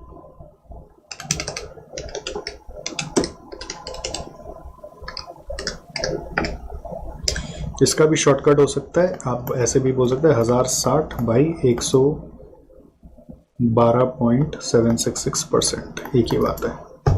जैसे वो शॉर्टकट बना तो ऊपर में 53 और वैसे यहाँ पे भी बन सकता है। बट ये सब ध्यान रखना है कि हमेशा करंट प्राइस दिया होगा जरूरी नहीं, हो सकता है क्वेश्चन में स्ट्रेट वैल्यू दे दे, उल्टा आप कैलकुलेशन दे दे। तो कंसेप्चुअली चीज को याद रखना है, जस्ट ऐसे ही नहीं कि बस ये है। ऑलराइट, तो अब इससे जुड़ा हुआ आपका कुछ भी समझ आएगा तो आप कर पाओगे। कभी उल्टा भी हो सकता है, सबस्ट्रेट वैल्यू दिया रहेगा, करंट मार्केट प्राइस दिया हुआ रहेगा, आपको पैरिटी प्राइस निकालने बोलेगा, कन्वर्जन प्रीमियम निकालने बोलेगा, ऐसा भी हो सकता है। ओके, आइए नेक्स्ट। ये क्या म्यूचुअल फंड का क्वेश्चन है, और ये भी बहुत जबरदस्त क्वेश्चन है। मतलब इसमें एक छोटा सा हिंट है जो अगर आप नहीं कैचअप कर पाएंगे तो गए। तो इसमें बोल रहा था एक फंड ने नया इशू लाया। नया इशू जब भी आता है ना फंड का, तो बहुत ध्यान रखना पड़ता है कि उसका सारा पैसा कहाँ गया वो ट्रैक करना पड़ता है। तो 10 लाख यूनिट्स ऑफ 10 रुपया ईच किया तो एक तरह से 100 लाख हो गया। और no entry load was charge and it made the following investment. तो 1 तारीख को इन्वेस्टमेंट्स किया, उस सबका टोटल आ रहा 99 लाख। तो 1 लाख कहाँ गया? तो 1 लाख कैश में पड़ा होगा। ये खाली एक ट्रिक था कि 1 लाख कहाँ गया? 1 लाख कैश में पड़ा होगा। ये नहीं खोज सकते तो सब नहीं होता। उसके बाद बोल रहे during the year dividend of 8 lakh way received on equity shares. तो मैंने लिख लिया इनकम कितना आया है, 8 लाख डिविडेंड का आ गया। And interest on all types of debt securities way received. तो 5% गवर्नमेंट सिक्योरिटीज का इंटरेस्ट ले लिया 20,000, 10% नॉन कन्वर्टेबल का अनलिस्टेड का ले लिया 50,000 और 8% का ले लिया 80,000। तो टोटल इनकम आ गया 950। फिर बोल रहा हूँ 31 December 22 the equity shares appreciated by 15% while listed debentures were quoted at 20% premium. तो इसका वैल्यू 320 का 15% हो गया है। और while listed debentures were quoted at 20% premium, तो लिस्टेड डिवेंचर का 10 लाख का वैल्यू 20% बढ़ गया है। तो 31 मार्च का वैल्यू मैंने यहाँ पे लिखा है, ये 12 लाख हो गया। बाकी दो के लिए कुछ नहीं बोला तो सेम रहेगा। और फिर उसके बाद फर्दर ये एक नया इन्फॉर्मेशन ऐड कर दिया। ऐसा सेम क्वेश्चन आपको इंस्टीट्यूट का आपका पुराना पेपर्स में मिल जाएगा, ठीक है, शायद इंस्टीट्यूट मैट में भी मिल जाएगा, बट आपको ये एक नया चीज जोड़ के दे दिया जो पहले किसी क्वेश्चन में नहीं था, new information. PQI limited on 15 December 2022 on in its AGM declared interim dividend of 10%, ठीक है, इंटरिम डिविडेंड 10% का डिक्लेयर किया। तो इसका मतलब ये 8 लाख भी ऐसे 80 लाख का 10% ही लग रहा है, ठीक है। तो बट ये during the dividend of 8 lakh received लिखा है, तो मतलब ये 8 लाख अलग है और ये इंटरिम डिविडेंड 10% अलग है, नहीं तो सब नहीं बनेगा, आंसर नहीं मैच करेगा। तो 25,000 का 100 रुपए करके 25 लाख इंटू 10% एक और इंटरिम डिविडेंड हमने इनकम कंसिडर किया। फिर एक साथ यहाँ पे कॉमा देना चाहिए था, and bonus at the rate 1:10 with the record date of 28 दिसंबर। तो 15 दिसंबर को वो इंटरिम डिविडेंड दिया और 28 दिसंबर का रिकॉर्ड डेट पे बोनस भी दिया। तो बोनस दिया तो शेयर्स बढ़ गए, 25,000 पे 10 पे एक मिला तो 25,000 पे 2500 मिल गया। तो अकॉर्डिंगली यहाँ पर जब इक्विटी शेयर्स की वैल्यू ले रहे हैं तो 27,500 शेयर्स हो गए हैं, उनकी वैल्यू 15% बढ़ गई है, 320 का 15% करके ये नया वैल्यू आ गया, ठीक है। और ये टोटल सबका वैल्यू आ गया। कैलकुलेट करने बोल रहा है, नैव निकालो, given that operating expense were also 3 lakh. तो नैव मतलब नेट मार्केट वैल्यू निकालना है, तो टोटल वैल्यू ऑफ फंड 122.2 है, ठीक है, plus cash 1 lakh as it is पड़ा ही होगा, तो 122.2 लिया, प्लस कैश 1 लाख लिया। देखो क्या क्या फिगर लिया मैंने, 9.5 इनकम का आया वो लिया, 3 लाख ऑपरेटिंग एक्सपेंस का देना है वो माइनस किया, और हम लोगों का 2.5 लाख इंटरिम डिविडेंड का आया वो भी लिया। इंटरिम डिविडेंड में के समय बोनस नहीं था, वो 15 तारीख को था, तो बोनस छोड़ के 2.5 लाख और लिया। तो ये सब जोड़ जाड़ के आ रहा है 132.2 लैक्स, 10 लाख से डिवाइड किया तो नैब आ गया 13.22, ठीक है। तो छोटा छोटा ट्रिक है, होता नहीं है भाई साहब, ये 1 लाख में फंस जाता आदमी, फिर इंटरिम डिविडेंड में फंस जाता है, वो कंफ्यूज हो जाता है कि वो 8 लाख पे मैच तो हो ही रहा है, फिर वो इंटरिम डिविडेंड लेता है तो कोई लोग 27,500 पे ले लेता है। छोटा छोटा ट्रिक है। फिर उसके बाद बोल रहा है कैलकुलेट करो NAV if they have distributed a dividend of 0.5, तो 0.5 डिविडेंड देने से 13.22 माइनस 0.5 कर देंगे, 12.72 आ जाएगा। और फिर बोल रहा है एनुअलाइज रिटर्न निकालो, तो जो आपका ओपनिंग नैव था वो तो 10 ही था, उसका वैल्यू 12.72 हो गया है। अगर डिविडेंड दे दिए हैं तो डिविडेंड दे दिए तो कैसे वर्किंग करते थे, opening closing NAV minus opening NAV plus dividend plus capital gain distributed, तो plus dividend distributed divided by opening NAV, तो एनुअलाइज रिटर्न आ रहा है 32.2%, 32.2%। कितना आ रहा है 32.2%। समझ में आया आपको?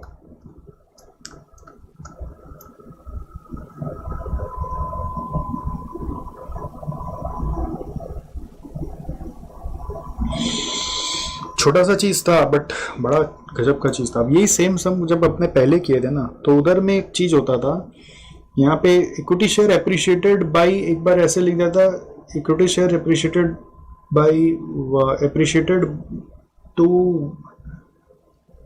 मतलब ऐसा कुछ था कि वो 100 रुपया पे करना था, अभी वो याद नहीं आ रहा वर्ड क्या था एग्जैक्टली, बट वो 100 रुपया पे फेस वैल्यू पे करके वैल्यू लेना था। बट यहाँ पे मार्केट प्राइस पे 15% बढ़ाना है, ठीक है। तो मेरे हिसाब से फिर भी 4 नंबर अगर आप देंगे, 2 तो अगर रिजेक्ट करा जाए तो रिजेक्ट हो ही गया पूरा, और दूसरा 4 का ये देख के आदमी रिजेक्ट कर देगा, बट 4 का बी में लालच खा जाएगा, है ना। 4 का ये तो किया हुआ ही नहीं था, किसी का ही नहीं किया हुआ था, 4 का बी में लालच खा जाएगा। तो हिसाब से 2 और 4 रिजेक्टेड है, तो बाकी जो बच गए वो सारे करने पड़ेंगे, ठीक है। 5A में आ जाओ। ये मैंने पूरा ब्लैंक रखा हुआ क्योंकि मैं आपके सामने सॉल्व करूंगा। मतलब कभी कभी कोई क्वेश्चन ऐसा होता है जिसको 21 तोपों की सलामी देने की इच्छा करती है, 21 तोपों की सलामी, ठिशकाओ ठिशकाओ ठिशकाओ ठिशकाओ। उनमें से एक क्वेश्चन ये है कि सोचने वाला भी क्या खूब सोच के बनाया है, वो जब करेंगे तब आपको समझ में आएगा कि ऐसा भी कोई सोच सकता है, ठीक है। फिर क्या है ना, आपके जो भाई है ना, आपका जो भाई है उसका एक स्पेशलिटी है, बचपन से ही एक बार अपन को अगर आंसर दिख जाता है ना तो अपन कैसे भी क्वेश्चन को सॉल्व कर सकता है। आंसर कई बार दिख जाने से, मतलब चाहे खाली फाइनल आंसर बता दो बस। मेरे कुछ स्टूडेंट्स थे, वो मेरे से इसीलिए पढ़ते थे हमेशा कि सर को कोई भी क्वेश्चन ला के दे दो और उसका आंसर दे दो, फिर देखो। मतलब वो बोलते थे सर हम लोग जा जाके ना आपको देने के पहले सम्स अपने स्कूल में टीचर लोग को सबको देते थे सम्स करने, और वो लोग कर नहीं पाते थे और आपको ला के सम्स देते थे, तो आप उससे थे बस आंसर बता, और आप कैसे न कैसे उसको करके दिखा देते थे सर। ये बड़ा अच्छा लगता था, और वो क्वालिटी आज भी मेरे में है जो मैं वापस आज जान पाया इतना दिन भूल गया था। खैर देखो इसमें क्या है, कुछ अल्फा रेशियो और एक्चुअल रिटर्न और रिस्क प्रीमियम दिया हुआ है, आपको बीटा निकालना है, रिस्क फ्री रेट निकालना है और एसएमएल का इक्वेशन बताना है। ठीक है, तो पहले जेनसेंस अल्फा क्या होता है? जेनसेंस अल्फा होता है कि आपका एक्चुअल रिटर्न आरई के कंपैरिजन में कितना एक्स्ट्रा आया। आरई है मतलब सीएपीएम वाला आरई। ठीक है, अब इस सम में क्या खूबसूरती है कि ट्रेनर रेशियो ऐसे दिया हुआ 0.086 और 0.093, हालांकि ये सही है 0.086 0.093 डीएनए में कोई प्रॉब्लम नहीं और रेशियो ऐसे ही होना चाहिए, बट इसको जब सॉल्व करके आंसर अगर निकाल रहे हैं ना तो इससे आंसर नहीं बैठ रहा, लॉजिक ही नहीं बैठ रहा, सम्स का बहुत टाइम खोटा हो गया उसमें। बट जब इसको 8.6% और 9.3% मतलब या 8.6 और 9.3 लेके कर रहे हैं, 8.6 और 9.3 लेके कर रहे हैं, तब आंसर बैठ रहा है। तो ये एग्जाम में कोई सपना आएगा कि 8.086 को 8.6 माने? सपना तो नहीं आएगा, लेकिन कैसे एक लॉजिक बैठा के सोचना है मैं आपको वो बता सकता हूं। ऐसा होना नहीं चाहिए क्वेश्चन का बदमाशी, इसलिए इसको 21 तोपों की सलामी देनी है कि ऐसा कैसे लिख दिया। तो सोचने वाले ने सोचा करके देखता बच्चा कर पाता है कि नहीं, अरे कोई लॉजिक तो बैठाओ। तो देखो क्या होता है, अगर हम लोगों का जेनसेंस अल्फा पॉजिटिव है तो इसका मतलब हम सीएपीएम से ज्यादा कमाए। और ट्रेनर रेशियो का फॉर्मूला क्या है? ट्रेनर रेशियो का फॉर्मूला क्या होता है? ये होता है actual return minus RF divided by beta, ये इसका फॉर्मूला होता है। ठीक है, अब अगर हम आरई अंडर सीएपीएम देखते तो उसमें क्या आता है? RF plus RM minus RF into beta आता है। तो अगर हम एक्चुअल रिटर्न में जेनसेंस अल्फा को पॉजिटिव देख रहे हैं, इसका मतलब क्या है? इसका मतलब हम आरई से भी ज्यादा कमाए। तो अगर हम आरई से ज्यादा कमाए तो बाय डिफॉल्ट हम आरएफ से ज्यादा कमाए। तो अगर हम आरएफ से ज्यादा कमाए ही है, ये समझ में आ रहा है आपको? क्योंकि हम आरई से ज्यादा कमाए जेनसेंस अल्फा में, तो हम आरएफ से ज्यादा कमाए। अगर हम आरएफ से ज्यादा कमाए तो इसका जो वैल्यू है डिवाइड बाय बीटा करके 1 से ज्यादा ही होना चाहिए, बट ये तो 1 से कम दिया हुआ भाई साहब, 0.086 और 0.093, तो मैच ही नहीं हो रहा। मतलब लॉजिक से सारा क्वेश्चन ही मैच नहीं हो रहा। तो इसको जब तक आप 8.6 और 9.3 टाइम्स लेके नहीं करेंगे आपका सम बनेगा ही नहीं। तो ये अब कौन बता सकता है? ये मेरे जैसा कोई आपको खोज काज के बता सकता है, अदरवाइज इसे पता नहीं चलेगा। ठीक है, रिस्क प्रीमियम मतलब क्या होता है? रिस्क प्रीमियम मतलब है आरएम माइनस आरएफ का value, this is your risk premium. तो क्वेश्चन में बोल रहा है बीटा निकालो, तो वैसे बीटा खाली ट्रेनर रेशियो में यूज होता है, बट आपको सारे हथकंडे आजमाने पड़ेंगे, बैक कैलकुलेशन कर करके देखना पड़ेगा कि जेनसेंस अल्फा से हम लोग को क्या मिल रहा है। जेनसेंस अल्फा से मिल रहा है हम लोगों को एक्चुअल रिटर्न माइनस आरई अंडर सीएपीएम। तो ये अगर हम लोग स्मार्ट का वर्किंग करें तो एक्चुअल रिटर्न है 10.2 माइनस 1.32। अगर आप लोग मेरे को प्रेज कर रहे हैं ना, तो आप लोग को ये ध्यान रखना है कि भाई एक ही फीस अदा करना है, कि जनता जनार्दन को एक ही चीज समझाना है, भैया एसएफएम पढ़ो, एससीएम पढ़ो तो सतीश सर के पास जाके पढ़ो, यही समझाना है। ये जो ज्ञान पिला रहे हैं ना, ये एक्सक्लूसिव ज्ञान है। पूरा यूट्यूब में अभी तक कोई वीडियो नहीं है जो पूरा सॉल्व करके आपको दे रहा है, खाली रिव्यू बता रहा है, वो भी उल्टा पुल्टा। ये पहला वीडियो है यूट्यूब में ऐसा, क्योंकि हिम्मत नहीं होगा ना, इतना कहां से खोज पाएंगे? पॉसिबल है? देखो मैं ये क्या लिख रहा हूं, मैं ये लिखना चाह रहा हूं कि minus R E is equal to alpha है, तो therefore you can say R E is equal to 8.88 आ रहा है माइनस करके, तो you can say R F plus R M minus R F हमको मालूम है 5 इंटू बीटा 1 मान लेते हैं, इसका बीटा को बीटा 1 बोल देते हैं, इज 8.88। तो ये एक इक्वेशन बना। इसी तरह से ग्रोथ का इक्वेशन देखो, ग्रोथ में क्या होगा 10.92 minus R E is equal to 1.8, R E is equal to 10.92 minus 1.8 9.12, R F plus 5 into beta 2 is equal to 9.12। ये दूसरा इक्वेशन बन गया, ठीक है। अब और देखते हैं ट्रेनर रेशियो से क्या बन रहा है।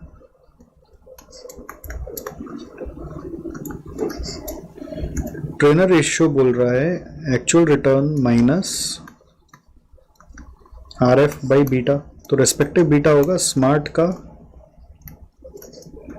10.2 माइनस आर एफ मालूम नहीं है, ये बीटा 1, आर एफ दोनों में सेम होगा, आर एफ 1 आर एफ 2 नहीं होगा, इज इक्वल टू ये 8.6 नहीं लेंगे तो काम नहीं बनेगा। और 8.6 हायर ऐसा क्यों होना चाहिए, क्योंकि आपका जेनसेन अल्फा पॉजिटिव है, जेनसेन अल्फा अगर पॉजिटिव है इसका मतलब आप आर ई से ज्यादा कमाए हैं, तो देयरफॉर ट्रेनर रेशियो तो 1 से ज्यादा होना ही चाहिए।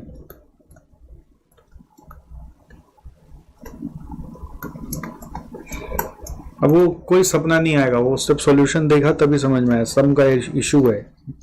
अब आप लोग पजल्ड हो रखे थे, परेशान हो रखे थे इतना ज़्यादा कि मैं ये खोज के निकाल दिया आप लोग को।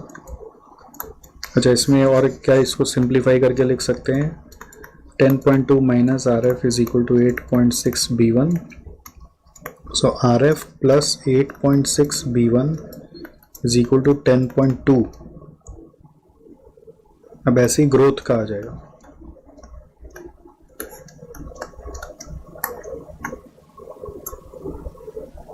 $10.92 minus R F is equal to by beta 2 is equal to 9.3। तो बीटा 2 इज इक्वल, इसका क्या बनेगा, R F plus 9.3 beta 2 is equal to 10.92, ठीक है। तो अब देखो स्मार्ट का 2 आ गया, स्मार्ट का 2 इक्वेशन बन गया, एक बन गया R F plus 5 beta 1 is equal to 8.88, और आर एफ में अगर बीटा बढ़ा देते 8.6 बीटा 1 इज इक्वल टू 10.2। इसको सॉल्व करो तो आर एफ और बीटा 1 आ जाएगा,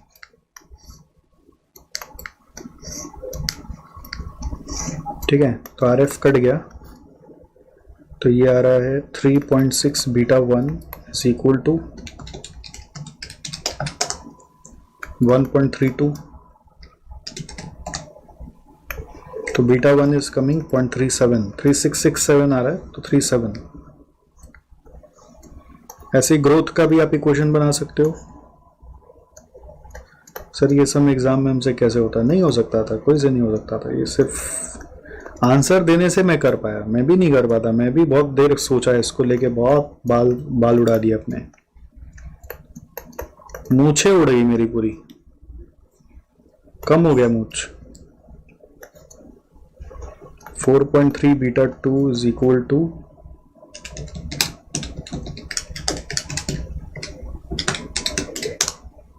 1.8, तो बीटा 2 इज कमिंग 0.42 अप्रॉक्स। तो अब बीटा आ गया, तो अब इससे आप आर एफ निकाल सकते हैं।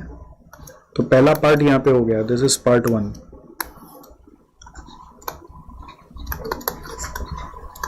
Beta 1 is 0.37, beta of smart is 0.37 and beta of growth is 0.42, ठीक है। और पार्ट 2 में चलें, वहां पे बोला आर एफ निकालो, तो आर एफ तो कोई भी इक्वेशन में बढ़ाने से आ जाएगा, R F is equal to 8.88 minus 5 into beta 1 5 into 0.37 minus 8.88 करके आ रहा है 7.03।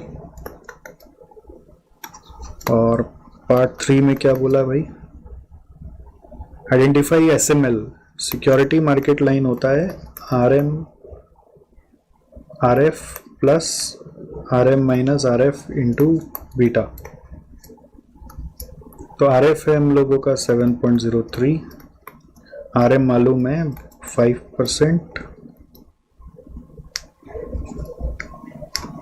RM minus RF risk premium बोल देते हैं, risk premium into point beta is 0.37, ऐसे लिख दिया।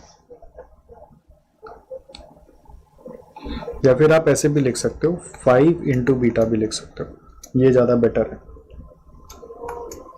ये हो गया स्मार्ट का, और ग्रोथ का भी यही आएगा ना सेम, बीटा ऑफ आई लिख दो, स्मार्ट और ग्रोथ दोनों में सेम आ जाएगा, SML दोनों का सेम होगा, बीटा चेंज होगा और आंसर चेंज होगा। ठीक है, आप वैल्यूज पुट करके सब क्रॉस चेक भी कर सकते हैं। ठीक है, जैसे RE का वैल्यू 8.88 आना चाहिए, तो आप चेक करो, अगर बीटा का वैल्यू 0.37 बैठा दें, 0.37 इंटू 5 प्लस 7.03, 8.88, समझे? This is your SML। ये कोई नहीं बता पाएगा आपको, सोल्यूशन सिर्फ सर ही बताते हैं, बट मैं बहुत आराम से चलता हूँ। आप लोग का प्रॉब्लम क्या पता है, कुचरनी क्या है, एग्जाम खत्म हुआ नहीं सारा सोल्यूशन बता दो, सर सारा सोल्यूशन बता दो। अरे तुम 3 घंटा पढ़ के इतना वो कर आके एग्जाम दिए हो, 3 महीना पढ़ के 3 घंटा एग्जाम दिए हो, पेपर आता नहीं है, तुम लोग चालू कर देते हो sir solution solution solution solution. But अरे सोल्यूशन के लिए बैठना पड़ता है 2 दिन जब तक नहीं बैठते एक सोल्यूशन नहीं बनता ढंग से। अब ऐसे ही हवा में खाली सोल्यूशन बताना है तो बहुत सारे सर बता देते हैं, आप उससे सुन लो। मेरा सोल्यूशन चाहिए, वेट करना पड़ेगा आपको।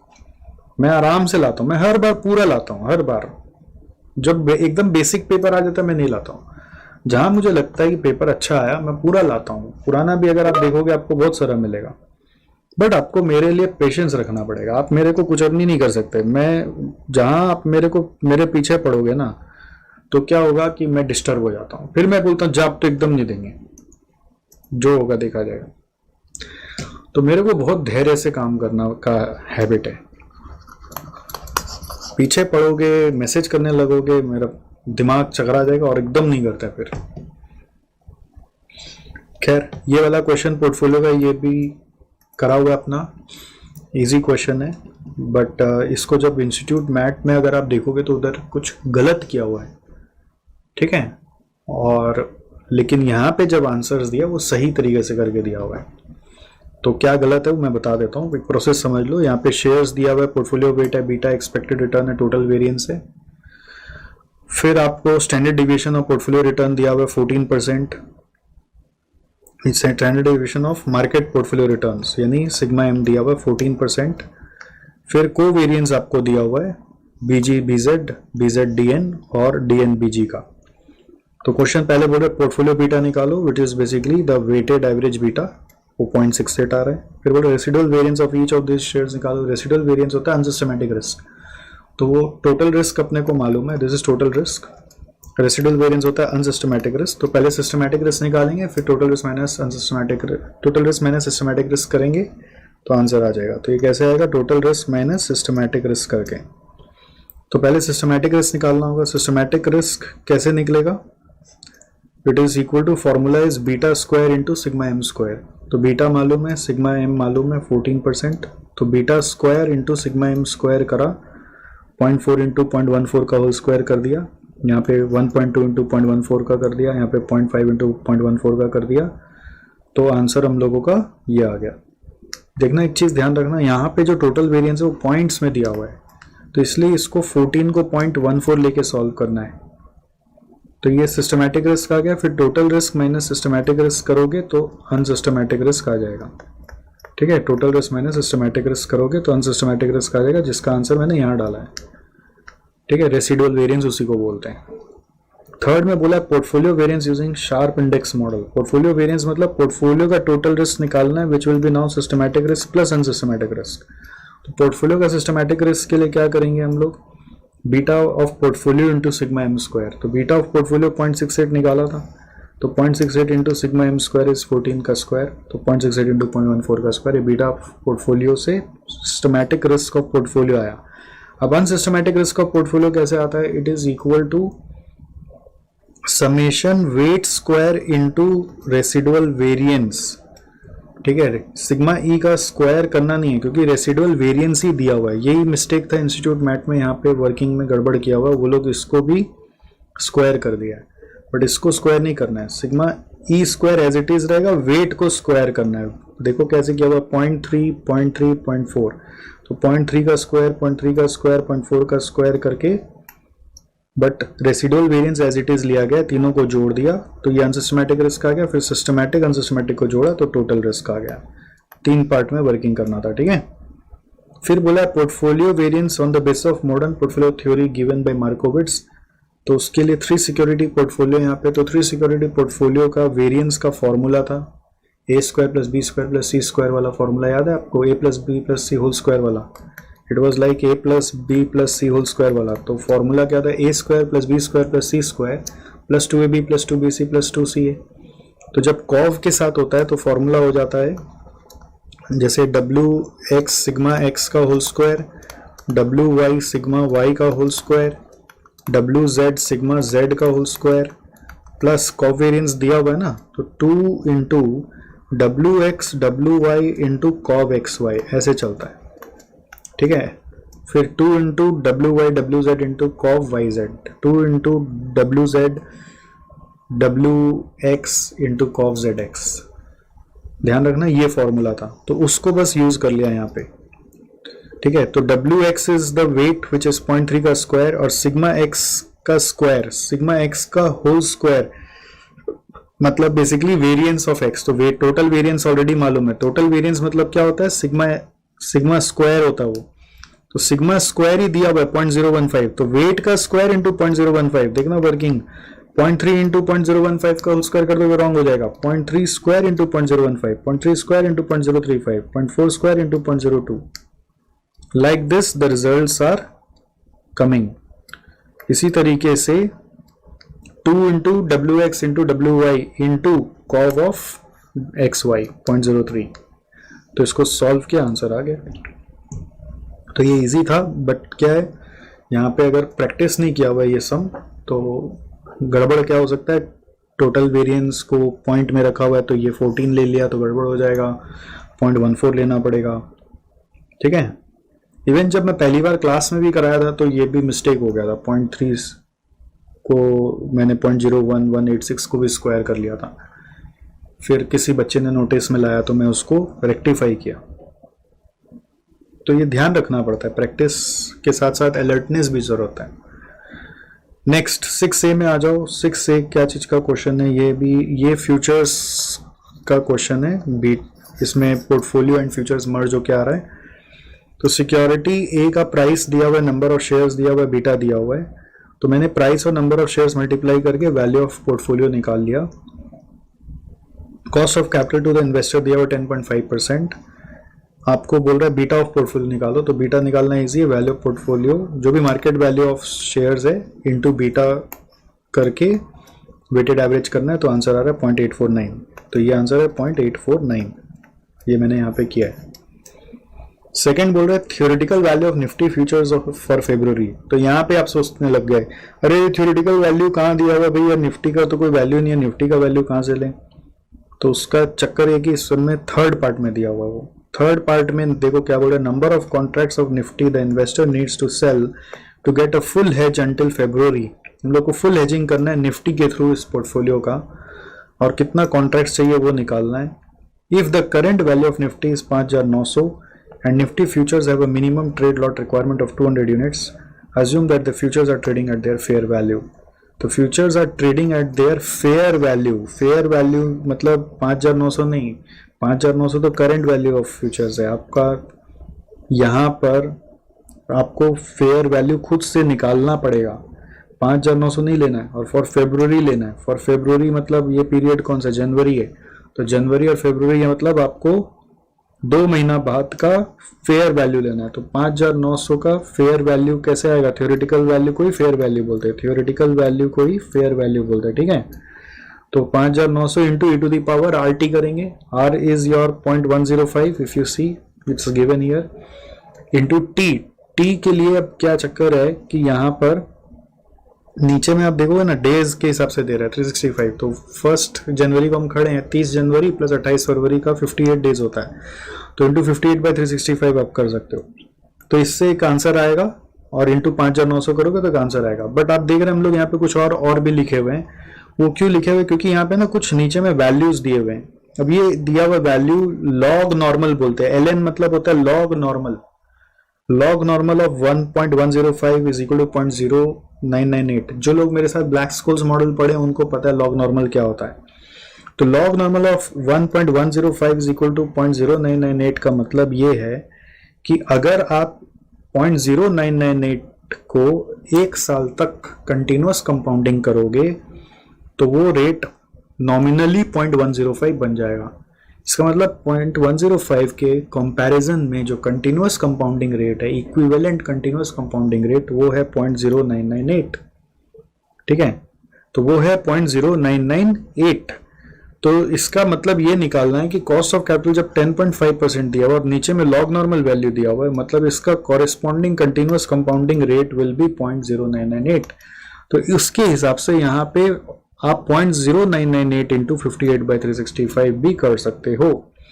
और आप अगर अब सॉल्व करोगे ना तो देखना 0.105 इंटू 58/365 करें ना तो आ रहा है 0.01668।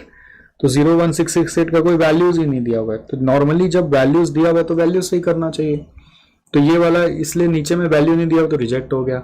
बट इसका वैल्यू मिल जाएगा। आप देखो 0.0998 इंटू 58/365 कर रहे हैं ना, तो ये आ रहा है 0.1858।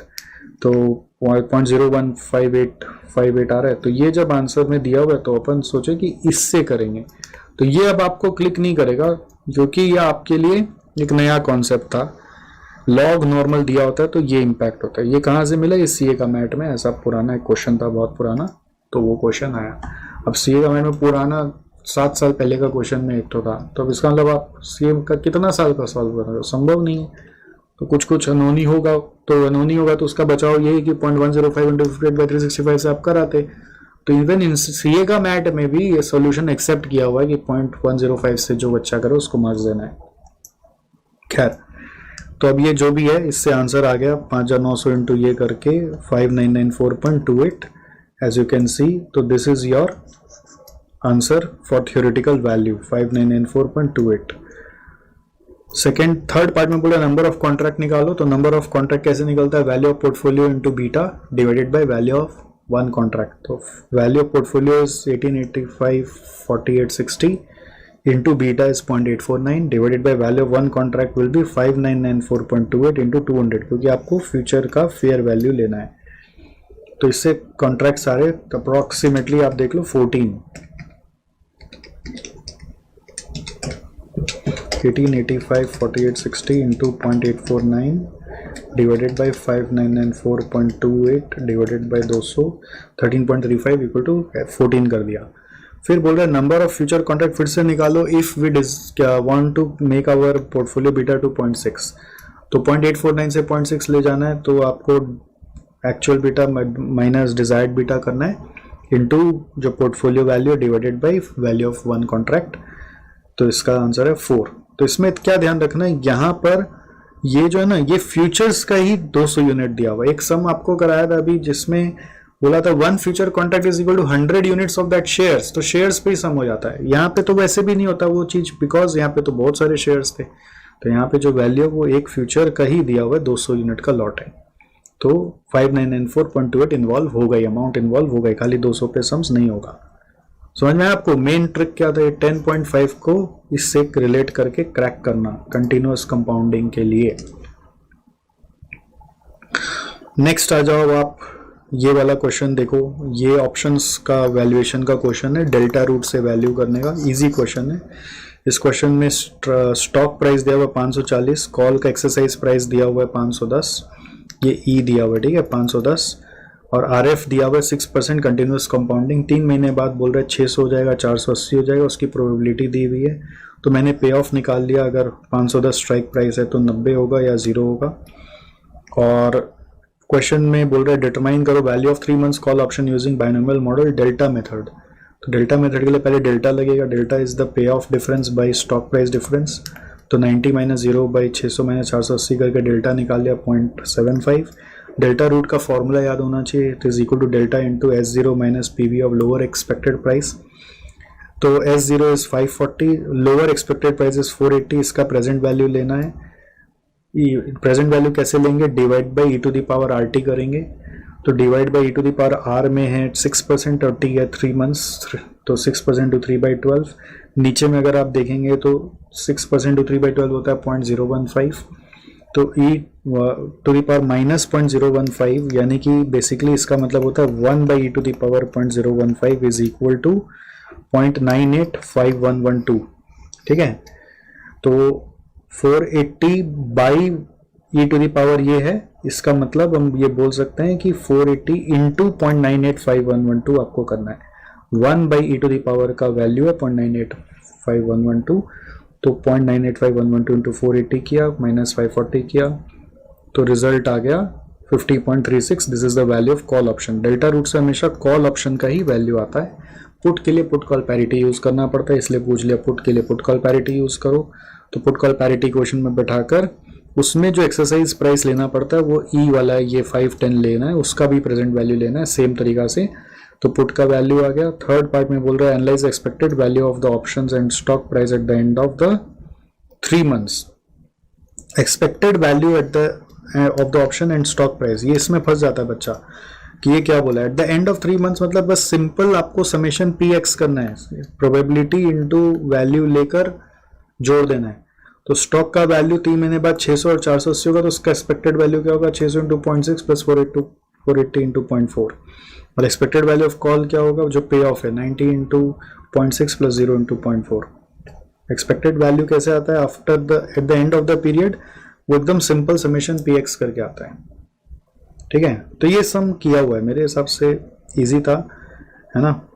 यहाँ पर आप खाली फ्यूचर्स में मेरे को लगता है 10.5% का मिस्टेक कर सकते थे, बट मुझे ऐसा लगता है कि इंस्टीट्यूट को नंबर देना चाहिए। अगर कोई 10.5% से ही हम करके आया तो नंबर काट लिया तो हम कुछ कर नहीं सकते हैं।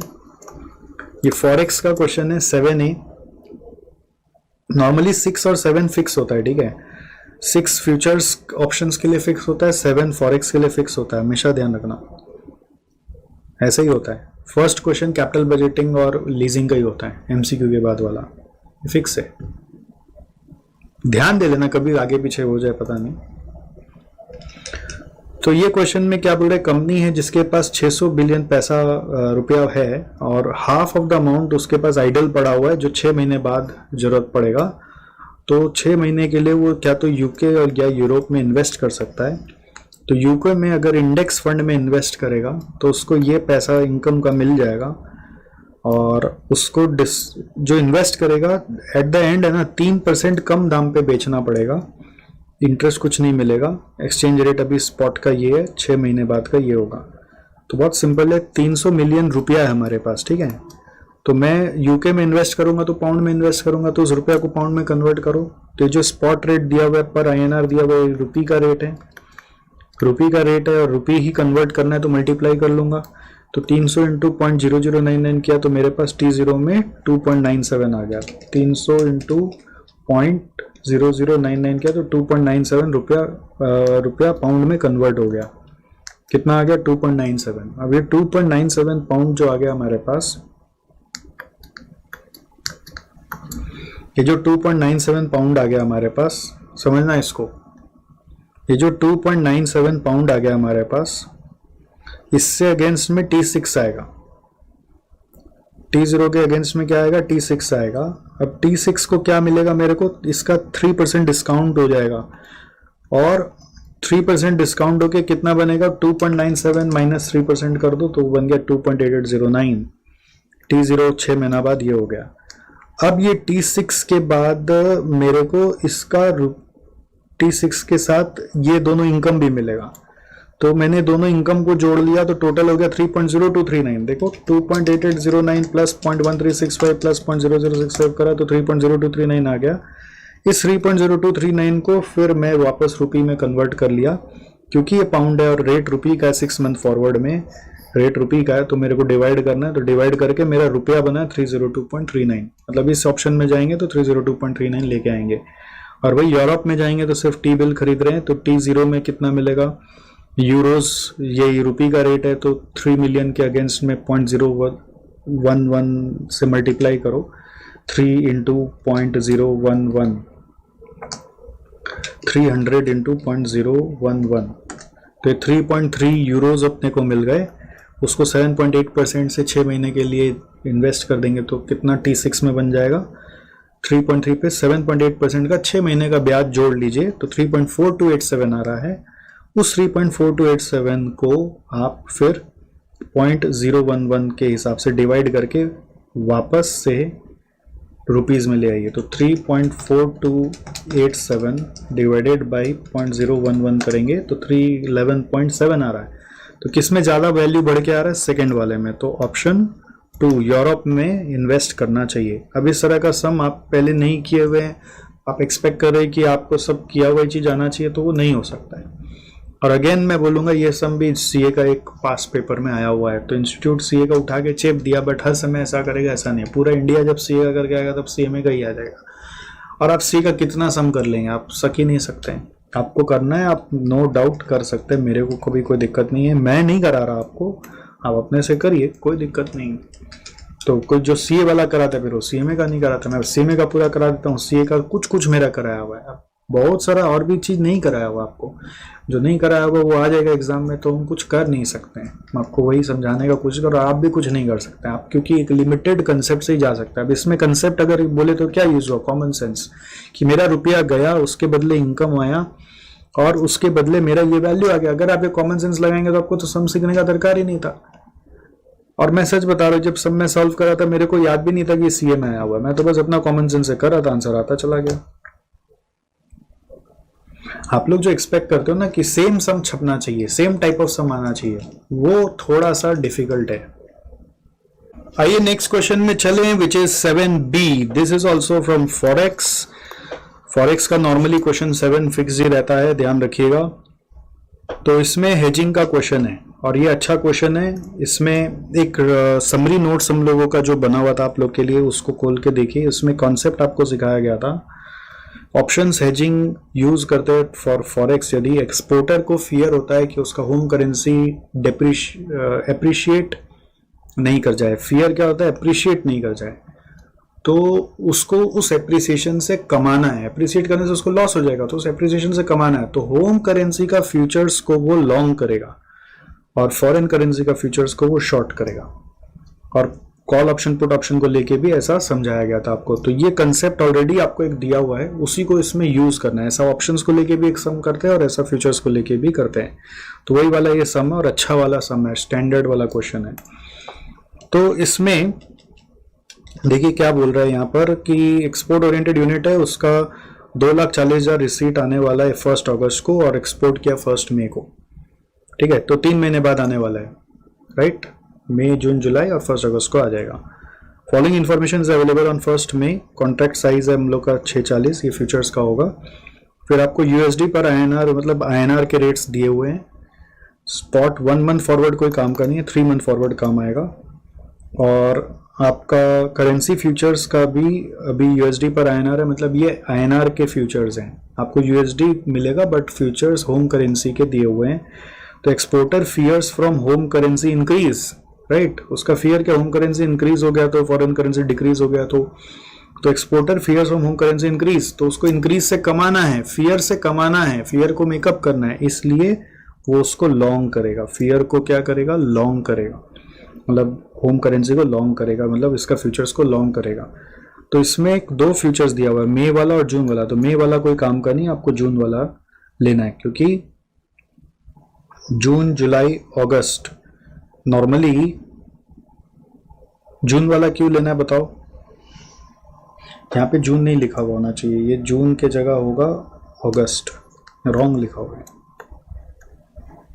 प्रिंटिंग एरर है, जून वाला नहीं होगा, अगस्त होगा ना, मई के बाद जून जुलाई अगस्त, तो ये अगस्त वाला लेना है। तो एक तरह से प्रिंटिंग एरर ये क्वेश्चन में, तो आदमी गुमराह होके जून वाला ही लेके करे वो बात अलग है, बट अगस्त लिखा होना चाहिए, क्वेश्चन में एरर है यहाँ पर। ओके, तो नीचे में मई अगस्त लिखा होगा तो ये भी अगस्त ही होगा ना, वो छापा करेक्ट, एक्चुअली यहाँ पे छापने गया बट यहाँ पे करेक्ट करना भूल गया। ओके चलो ठीक है। फिर आपको क्या दिया हुआ है, इनिशियल मार्जिन पर लॉट और इंटरेस्ट रेट इन इंडिया दिया हुआ है, उसमें मई दिया हुआ है और अगस्त दिया हुआ है। तो मई का कोई काम का नहीं है, ये अगस्त आपको यूज करना है। और इनिशियल मार्जिन पर लॉट अपने आप अज्यूम करना है कि एक फ्यूचर्स अगर हम लोग लेंगे तो हमारा ये मार्जिन मनी लगेगा पर लॉट, ये फ्यूचर्स लेंगे तो ये मार्जिन मनी लगेगा पर लॉट, ये फ्यूचर्स लेंगे तो ये मार्जिन मनी हमारा लगेगा पर लॉट। समझ में आया आपको, ये मार्जिन मनी लगेगा हमारा पर lot.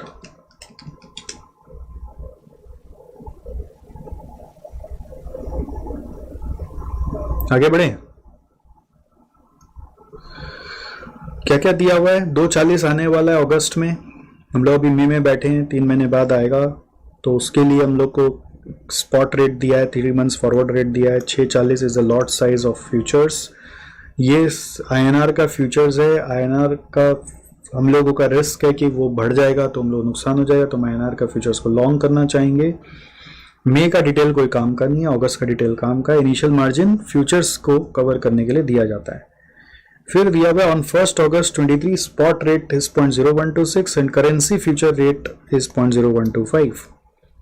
Suggest a suitable approach to Swadeshi limited that would be most advantageous out of the following methods. तो एक ऑप्शन दिया हुआ है, पहले फॉरवर्ड कॉन्ट्रैक्ट ले ले तो वो सबसे ईजी होता है फॉरवर्ड वाला, कि अगर 240 के अगेंस्ट में फॉरवर्ड ले ले तो फॉरवर्ड रेट है 0.0123 और ये रेट रुपी का, और हम लोग के पास डॉलर आने वाला है, अपोजिट रेट दिया हुआ है तो डिवाइड कर दो, तो 2,40 बाई 0.0123 कर देंगे तो हमारे पास इतना रुपया आएगा। तो तीसरा वाला में देखो नो हेज नहीं किए तो उस समय जो स्पॉट रेट होगा 0.0126 है अगस्त पे, तो उस पे अपने कन्वर्ट मारेंगे तो 240 बाई 0.0126 से आंसर आ रहा है 19047619। ठीक है। फिर सेकंड नंबर है करेंसी फ्यूचर्स। सेकंड नंबर क्या है, करेंसी फ्यूचर्स, यही सबसे इंपॉर्टेंट है। करेंसी फ्यूचर्स के लिए क्या करना है अपने को, फ्यूचर्स से गेन लेना है। एक्चुअली फ्यूचर्स का सेटलमेंट कैश पे होता है तो उससे गेन या लॉस होता है, और बाद में ट्रांजैक्शन जो होता है वो स्पॉट पे ही होता है। तो एक स्पॉट वाला अमाउंट जो था नो हेज वाला, वो मैंने अमाउंट यहाँ पे कैरी फॉरवर्ड कर लिया, और अब फ्यूचर्स के कारण क्या फायदा हो रहा है क्या नुकसान हो रहा है वो मेरे को देखना है।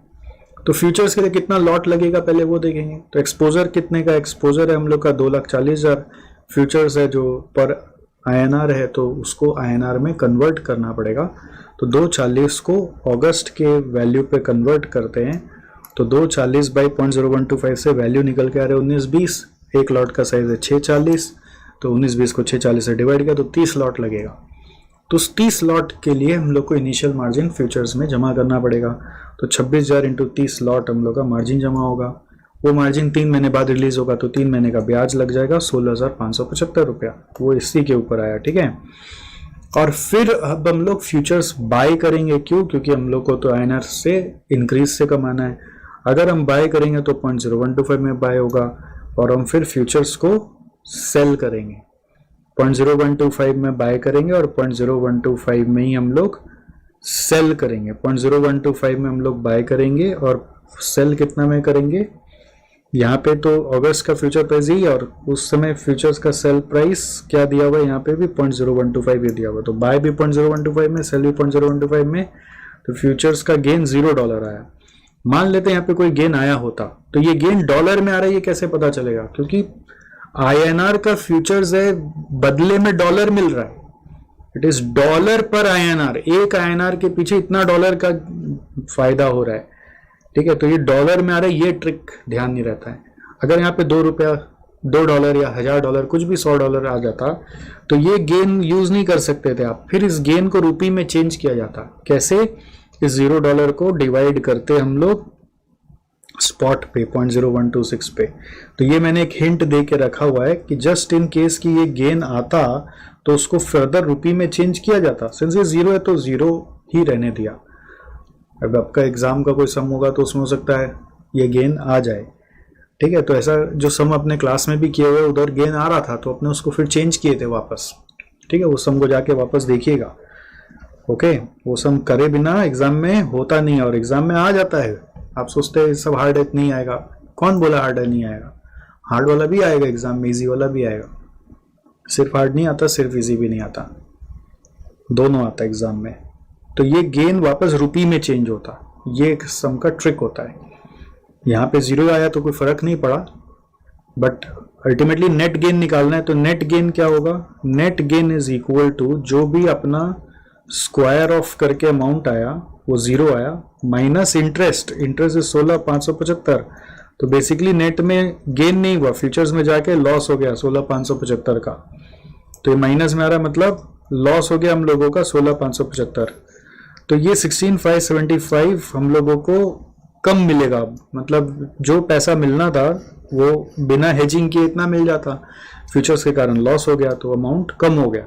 तो इन तीनों में कौन सा बेस्ट है? तीनों में बेस्ट कौन सा है? फॉरवर्ड कॉन्ट्रैक्ट बेस्ट है। तो आप क्या बोलोगे? Forward is best.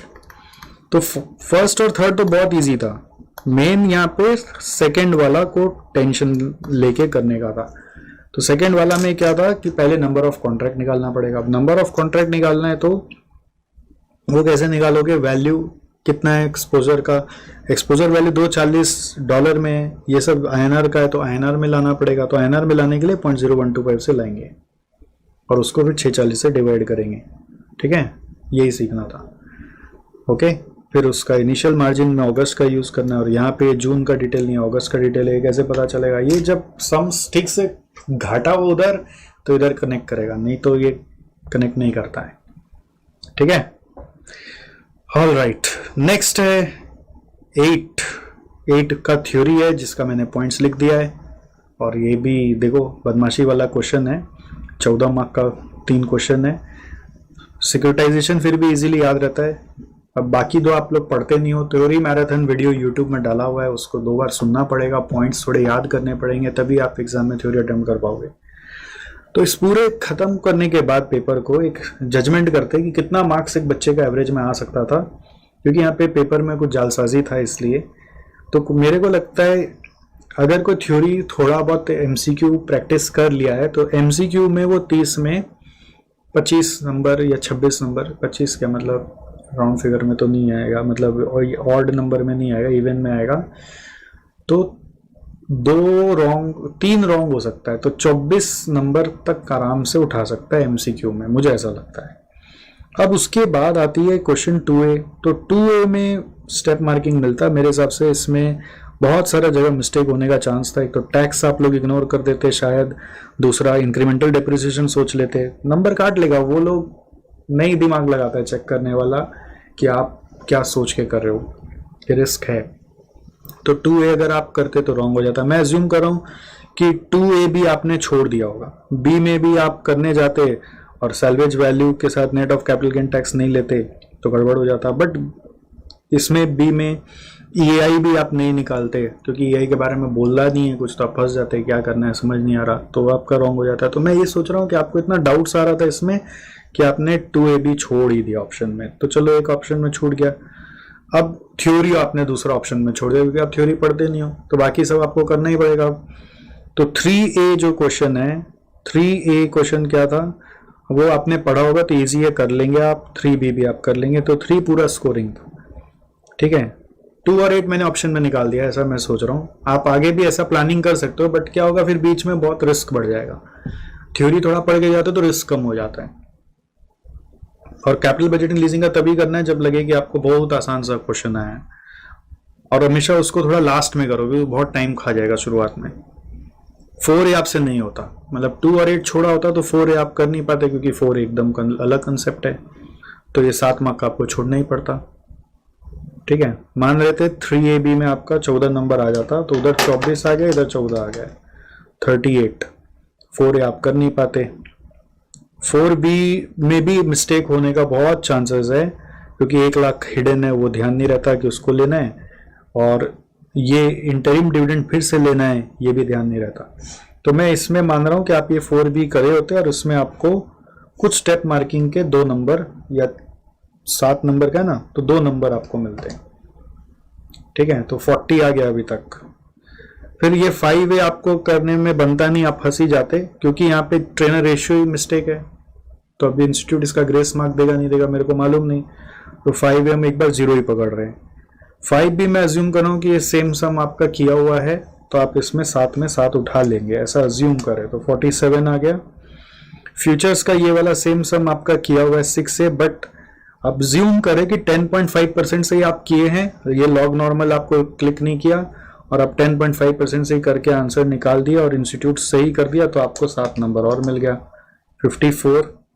फिर डेल्टा रूट वाला ये चीज किया हुआ है आपका, तो ये भी आपको आराम से करने आ गया, इसका भी 7, 61।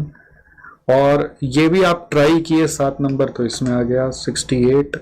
और फॉरेक्स का आपने मान लेते हैं सेकंड पार्ट में रॉन्ग कर दिया, तो 4 नंबर पहला और तीसरा का मिल गया, तो 72 नंबर आपको ऐसे भी इस तरह का पेपर में भी मिलना चाहिए। 2 और 8 ऑप्शन में निकाल दिया फिर भी, तो 72 नंबर मिलना चाहिए। तो इस तरह का पेपर में भी एग्जाम्शन 72 को भी खत्म करके और नीचे आ जाओ, तो एग्जाम्शन लाना पॉसिबल था, प्रोवाइडेड जो करो एक्यूरेटली करो।